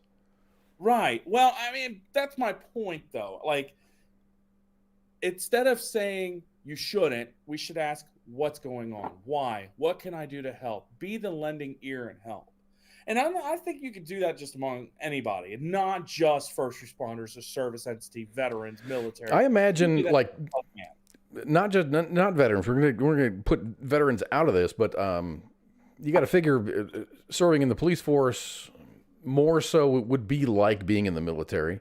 It's very regimented, just like the military. I imagine the fire and ambulance, the entire first responder community would have some of those similar things. I mean, you come across a car accident after car accident after car accident after car accident. You're going to see some horrendous things. Some of the stuff is going to be kind of benign, but a lot of that stuff is going to be, you're going to see kids and just, victims of it. And it's an accident that's not their fault. A family on the way to church or on the way to grandma's house or whatever, they get T-boned and those kind of things, seeing them time after time after time are going to wear on your psyche. Right. So you're going to need these PTS type of conversations, some counseling, if you will. And here's the other thing too. I mean, okay, we talk about PTSD, mental anguish right now. Those are chronic conditions, most cases, right? Some with little to no transition for healing. There are such things called where somebody has what they call emotional fatigue, where they just need to take a break and a hiatus from the field for a while. Maybe it's a vacation for a month, medical leave, take a hiatus for 3 months, if they can, right? It's not necessarily that they're damaged goods. And just because you have PTSD doesn't mean you're damaged goods either. But that's my point, is some of this trauma can be worked through. And in the ones that can't, you've just got to learn to cope. And you learn to ask for help when those bad days hit. And don't think you're alone. I mean, I know, for example, if I went to Cause, right, aside from WTF Nation Radio, Back to Heroes Rumble, just Carl Whalen to Cause, right? If I needed somebody to talk to, I know I could reach out to him at any time and he'd take my call. Same with Pookie, right? And vice versa. That's the kind of mentality we as a people, as humankind, need to take responsibility of, because all we got is each other, right? And the ones that are attacking other people for a weakness, it's because they themselves have a weakness they're hiding. That's a fact. It's because they're trying to suppress the very demons they're attacking you for having. And I've got a brother in law enforcement. He's a detective now, but and I've asked him about it, and he's just like, yeah. If you go to a mental health professional, that affects the way that your teammates see you. It changes the way that you are treated, because you're seen as shrink. You must be crazy, or you're gonna snap or something. And then there's that. You put that piece of doubt in the back of someone's head, and all of a sudden your teammates don't trust you, and then you become a less functional team. I think a guy is more level-headed to ask for help when he needs it than a guy. I believe that. I think that if you are feeling stressed, I don't care if it's because of the missions that you do, or the job that you do, or your spouse is getting on your nerves, and it's just, you've got kids and they scream, and you just want to break, and there ought to be someone to talk to without jeopardizing your livelihood. Right. And part of what Back to Heroes Rumble really was started for, like I said, it was my way of addressing my demons. Idle hands the devil for people with PTSD or depression. It really is, because you find yourself reflecting too much. There's a thing called reflecting too much. There's times where you need to reflect. It kind of gives you perspective, right? Well, you do, but you don't need to be consumed by that. Your past. Yeah, I fucked up. Man, that sucked. Or I'm embarrassed, or whatever. Don't dwell on it. Identify it and then move on. It's kind of like guys with PTSD from the tannins of war of taking life. They blame themselves. They think they're lower than dirt because they've done it. And it's like, wait a minute, you had a mission to do. You had your man to your right and to your left that leaned on you. And if anything, you did it for them. You didn't do it for yourself. You didn't do it just because somebody told you to do it. You did it because of them. And if that gives you a sense of peace, knowing that it was either them or you, and you had to do it for your men to your left and right, so be it. That's going to be your piece, right? But with Back to Heroes Rumble being the premise behind Honoring the Fallen, trying to tackle line of duty deaths, there is a mental health aspect that we aren't addressing ourselves, right? But instead of reinventing the wheel, Operation Safety Net, originally I thought it was an idea of having money aside to give to resources to first responders who are critically injured or needing help, right? But you know what? There's a lot of resources out there that are untapped, oftentimes because they don't know they're there. And so wheels are turning in my head, my wife, myself, and all of our board members, 2 of which are retired firefighter and police officer, and the retired police officer's an MP veteran from the Air Force, and he is also the National Fallen Police Officers Memorial Ambassador. Norman Nelson, great guy. You guys will love him if you meet him in person. Here's the deal. They will agree that we need to connect those resources for these people. So creating a sensorium, if you will, of resources onto a website like ours that's already pretty well put together. You just got to create a new page and create a drop-down bar. Are you a first responder? Yes. Okay. Are you police? Yes. Are you fire? Blah, blah, blah. And then a list of resources drop down, like Save a Warrior, Wounded Warrior Project if you're a veteran as well. First Responder Bridge. I know Mike Urick and them up there in Columbus are doing a great job putting on symposiums that help with addressing mental health and wellness, right? The Tri-State Face Team, Firefighters Attacking Cancer Epidemic. They're actually our benefactors for our car show this year for the firefighter community. They are tackling, as their name sounds, the cancer epidemic among firefighters. Like we're doing with the Hoods, they're trying to tackle by educating and teaching these firefighters, what can you do to mitigate those risks? Mm-hmm. Creating those resources and connecting them in one place where they could go to, I think would do volumes more than us creating just another program. And I think that's where we're going to go with Operation Safety Net. I know that's our plan. In fact, there's another charity organization that we're looking to partner with, Heroes in the Water in Southwest Ohio. Southwest Ohio is a chapter from the national organization Heroes in the Water, where they use water exercises and activities such as paddleboarding, canoeing, and things like that to channel the chi, if you will, from the veteran and military service member and first responders who suffer from mental anguish from the service. It's a great tackle to add them into our little tackle box of tools, right? Yeah. So that's what we're going to be doing with our other program, Operation Safety Net. And I wanted to announce that on a public forum for you guys tonight, because I want these first responders to know that we as a collective group, we're not here to try to compete for your dollars. We're here to work together as a team, because that's what it takes to take care of these heroes. They got their man to the left and to the right. And we got our organization to our left and to our right, that we need to work to band together like a band of brothers, as the show would say, right? And say, we got your six. Because competing for dollars, that does nobody any good. None. And me personally, I don't need accolades. I don't need to say, oh, we bring in 200,000 a year. You know what? That's great. That's how much is going to be leaving every year for our first responders, given to them. It's not about us having, it's about us giving. And that's my objective as a charity. And our board absolves that rule. That's what we do. We're all about giving back. And anybody that supports our cause, even as a volunteer, just know that your support is going to go a mile longer than it would for most other charities, because that's what we do.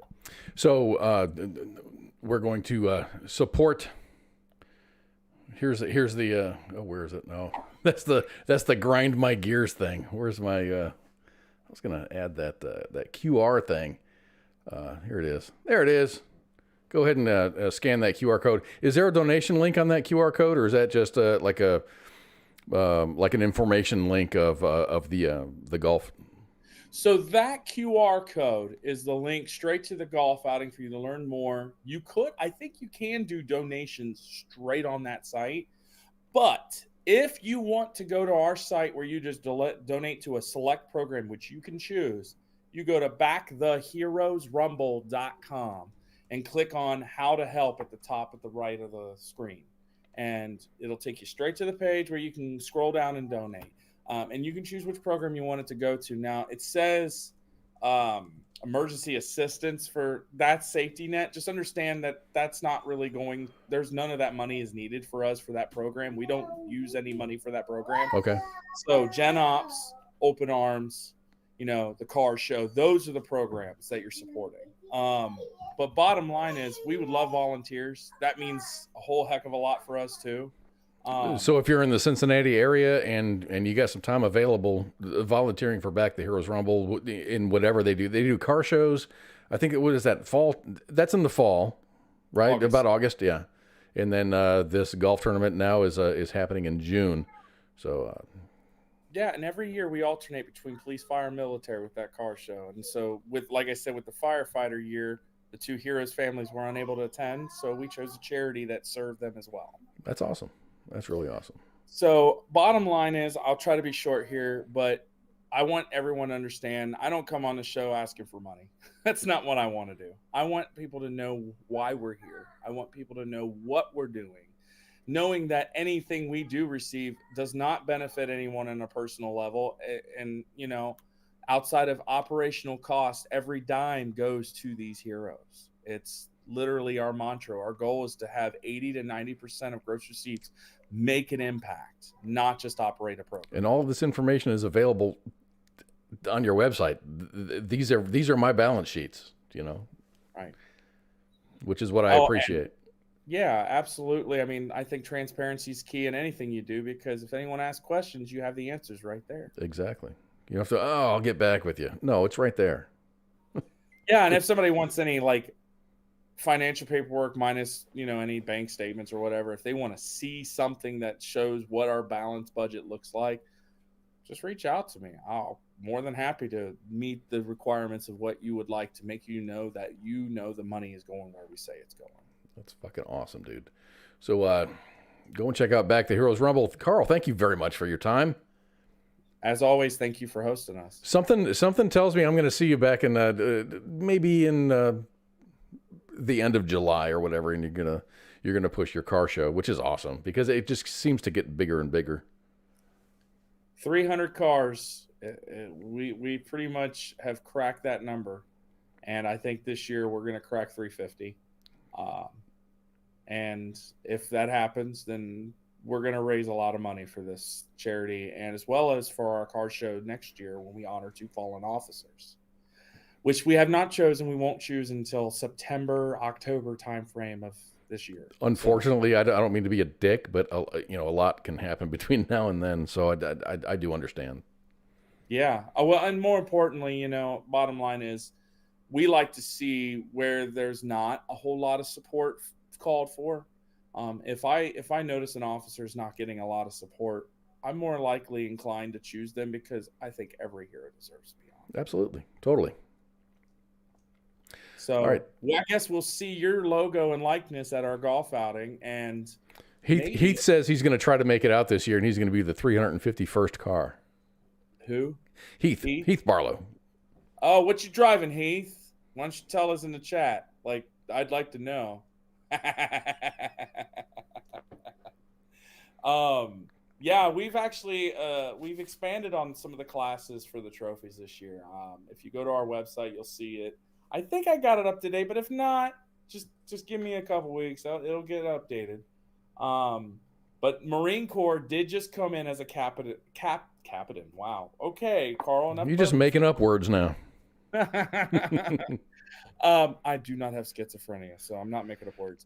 Captain's T-shirt sponsorship. They came in at 2,000. The Marine Corps did, and getting ready to announce the Air Force's sponsorship level once it's confirmed by their command. So, and we got Army returning again this year. So that's awesome, all is getting Navy to come back. You're doing all the good things. You have a Space Force sponsorship yet? I would totally take one if they came, right? Aren't they an existential connection of all 5 of the branches though? Like they have representatives from all of the branches in that force? I don't know the answer to that question. I like to think they do, just like NASA, you know what I mean? Coast Guard is sponsoring this. Yeah. So, but yeah, when you mention the stressors, it's 69 Riviera, 67 Malibu, and an R32 GTR, among others. Oh, okay. So we got ourselves an import, and we've got ourselves a couple other class vehicles. Nice. All right. Yeah, we got Concord judges that judge our car show, so they'll know a lot more about some of these cars than I will. Now, if it's Mopar, I know quite a bit about Mopar. That's my Patrick Lowe says, do you find it easier to get other branches on board for sponsorships once you get one or two of them? Oh, well, let me just give you a small bit of advice with sponsorships. It's always about competition, right?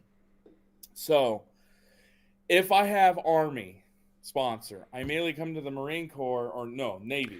Or yeah, I've got the Army. Is the Navy going to be there? Or are you just going to? I hope so. I'm trying. So I reached out to the Army and they were like, hey, we'll come in at this level. I'll go to the Navy and be like, listen, they've returned as a sponsor already. Where y'all at? And then they'll be like, well, what's the Marine Corps doing? And then I go, dude, well, yeah. This level. You sure you want to beat them? They're Department of You, so you should trump them. And then the Air Force, it's like, listen, guys, I know you guys got plenty of money. Throw it at us. And they usually do. So that's how we do it. Now, somebody asked me the other day about Coast Guard, and it's like, there's really no reach for Coast Guard out here. It's not that I don't want them involved. It's just there's not much of a reach in recruiting out here. I mean, it's a small branch, and it's a small branch for a reason. But now, police officers versus firefighters. I'll give you an example. Yeah. You need to have like a police fire, like a softball game at one of the car shows. I was working on that, and then the rain kind of kept it from happening. And I think we're going to try to do it again, but I don't know if we're going to do it this year just because the gentleman that runs that part of it is on his way out the door with the Reds Hall of Fame. Mm-hmm. I'm just going to leave it alone at that, and I'm going to just let him announce that publicly. But anywho, what I was getting at was when it comes to police and fire competing for each other, if we're honoring, say, fallen officers, and I get a department like Pierce Township, they'll always say yes because they love what we're doing. We supported them with trauma kits, so they kind of scratch our back a little bit, right, with escorts. Well, then I go to Union Township and say, listen, guys, we gave you trauma kits. You need to come help. Claremont County, we didn't give you trauma kits, but your brothers at Claremont or at the Union Township and Pierce Township, they're helping us. You should come. We had 6 escorts last year. It was a really good turnout. I mean, we had a really good event in spite of the weather. So, yeah, we do pit businesses against each other. That's what we're trying to do with the banks. That's what we're doing with other entities because we want them to compete for that space because then that means more support for our first. Right. It's capitalism, right? It is. But more importantly, and it's for a good cause. It's not like it's going into your pocket. It's for a good cause. It's so you can provide things for all these other agencies. Right. Well, and then last but not least, see these awesome Slate coasters, guys? They're available. You got to click on our website under Shop Apparel for support, and you can buy a coaster from a veteran-owned business out of Rochester, New York. He used to be known as Finger Lakes Mercantile. I forget the name off the top of my head of this company, but if you go to that link that I have attached and affixed there, you can buy those Slate coasters, and they'll have our likeness on there. And they're pretty cool. Look at these, man. I mean, honor their sacrifice, support their legacy. That's our motto. So that's a good way to support us, too, because he donates back. That is awesome. That is really awesome. Carl, thank you very much for hanging out with us. Pookie and I are going to be back in a minute. We're going to take a short break, probably play one song, and then we're going to close out the show. Thank you, Carl, for being here. You're always welcome back. I'm going to see you again probably in July talking about the car show. See what you got planned up for that. Don't stress out, man.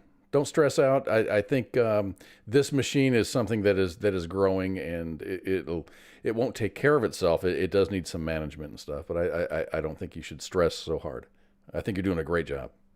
Appreciate it. My wife tells me every day, and I just got to learn to listen to her. So Heath chimed back in. He says, we had a 56 Plymouth, but it's sold. I personally have a show quality 97 Toyota T100.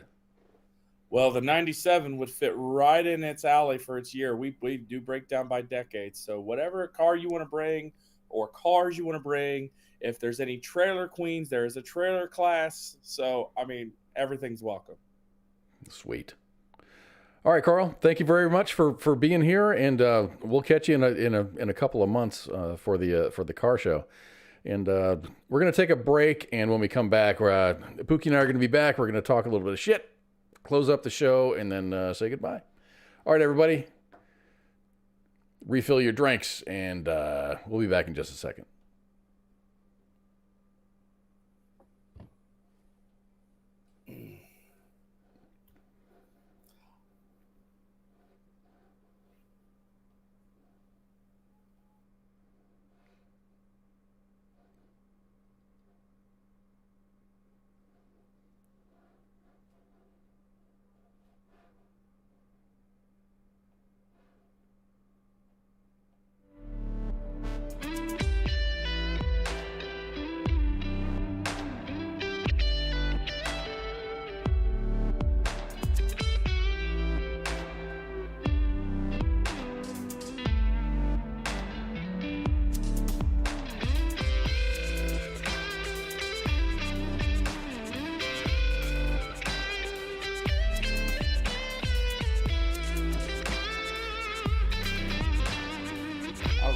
Hey, Carl, can Branko bring a race car? Absolutely. There's a best race car class. Absolutely. Yeah. Just let them know. Let me do you a favor. This is a whole different favor. I should have thought of this guy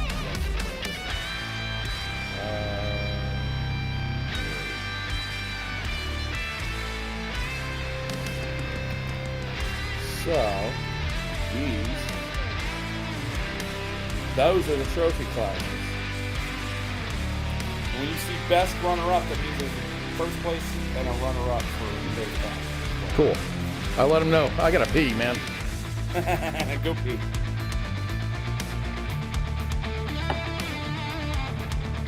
Pokey, we gotta.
How you feeling there, Mac? Good enough to fuck your mother!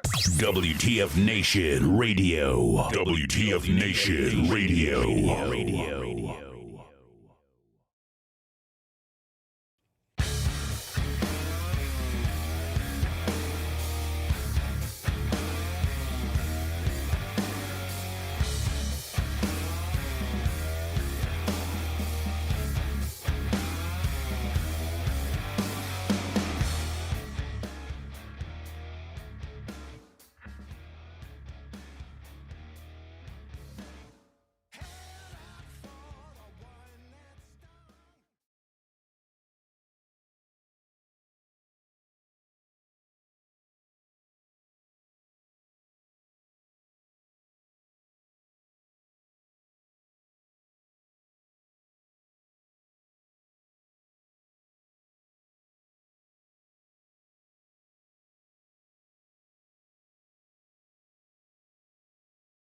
storms caused it. But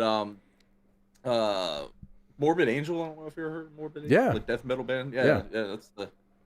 That's the band that was playing the I- mass casualty. So it kind of sucks. Well, shit, dude, that sucks. I'm sorry, dude. I unmuted. I'm seeing all these comments because there is a delay, so I'm going to see a lot of these comments. I was muted. Oh, I thought I Was had hit. muted? I thought I had hit the unmute button, but I was wrong. So it was just me talking to myself, or No, it was us talking to ourselves. Oh, So okay.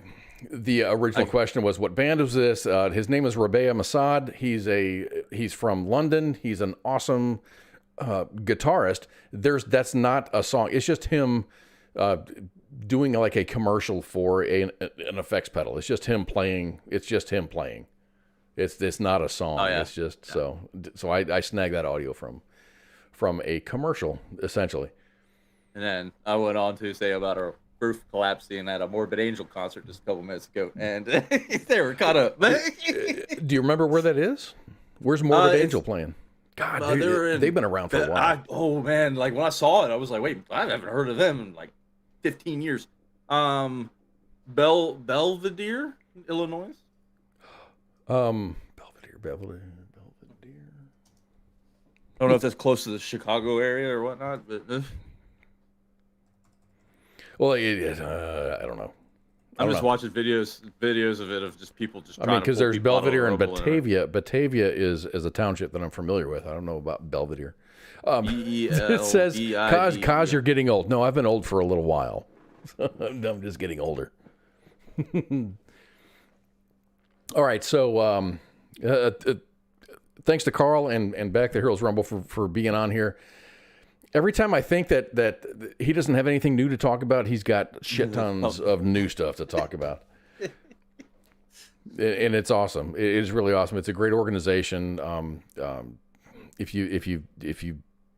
you're feeling charitable, I would, of all of the 501c3s that we're involved with, there's two that I would definitely donate my money to, and that is Back the Heroes Rumble, and it is also War Horses for Veterans. So absolutely. So we're gonna I guess we're gonna call it. This is gonna be the end of the show. But don't forget to tune into all of our shows. So here's Friday, where you see me here. So on Sunday, Saturday is a Donza Day. Spanky didn't like that word, and I think Ice is afraid to say that word because he's pretty tight with Spanky. Donza. Tomorrow's a Donza Day, but on Sunday we've got the sports bar. Which will behoove you to watch. It'll behoove you. I mean, thanks for caveating off of my last comment, but it would behoove you to tune into the sports bar because this week is the week of the opening days for baseball. So I think we're going to have a lot of conversation about baseball. And then Monday is the Monday edition. Tuesday is Pop Culture Warrior. We got Rocco Vargas on the program this Tuesday with CQ, and then the Smoke Pit shows up on Wednesday. They're doing a fantastic job, dude. I love that show. It's such a chill show. It's like Sergeant's Time, but it's just a chill Sergeant's Time. And they have, and it's not all military related conversations. It's just casual human conversations. It's really cool. TZ and Radar do a fantastic job. Then on Thursday we have Sergeant's Time with Ice. And then on Friday you got us, me and Pookie doing Friday Night Freedom. Mm-hmm. So thank you all for being here. And you got any parting words? Yeah, first, I'd like to wish Christopher Walken a happy 80th birthday, and I can't even do a Christopher Walken impersonation. That guy is so good. He is so very, very good.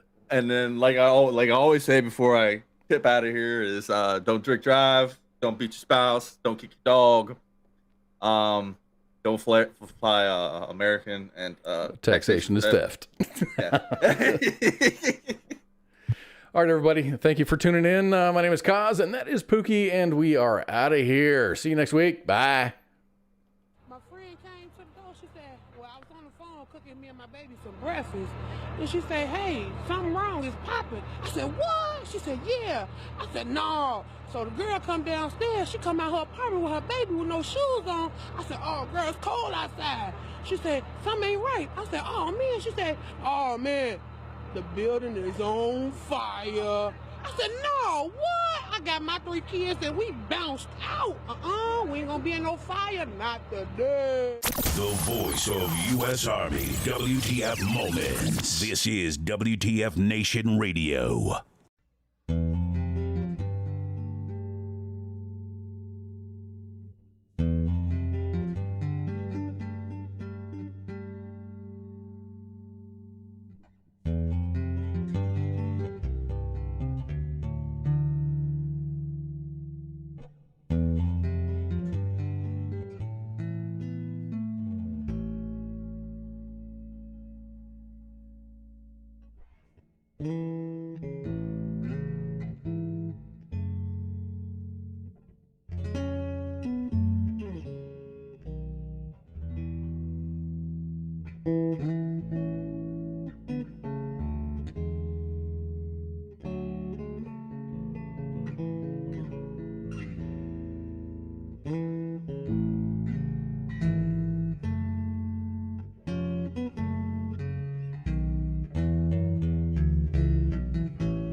This is WTF Nation Radio.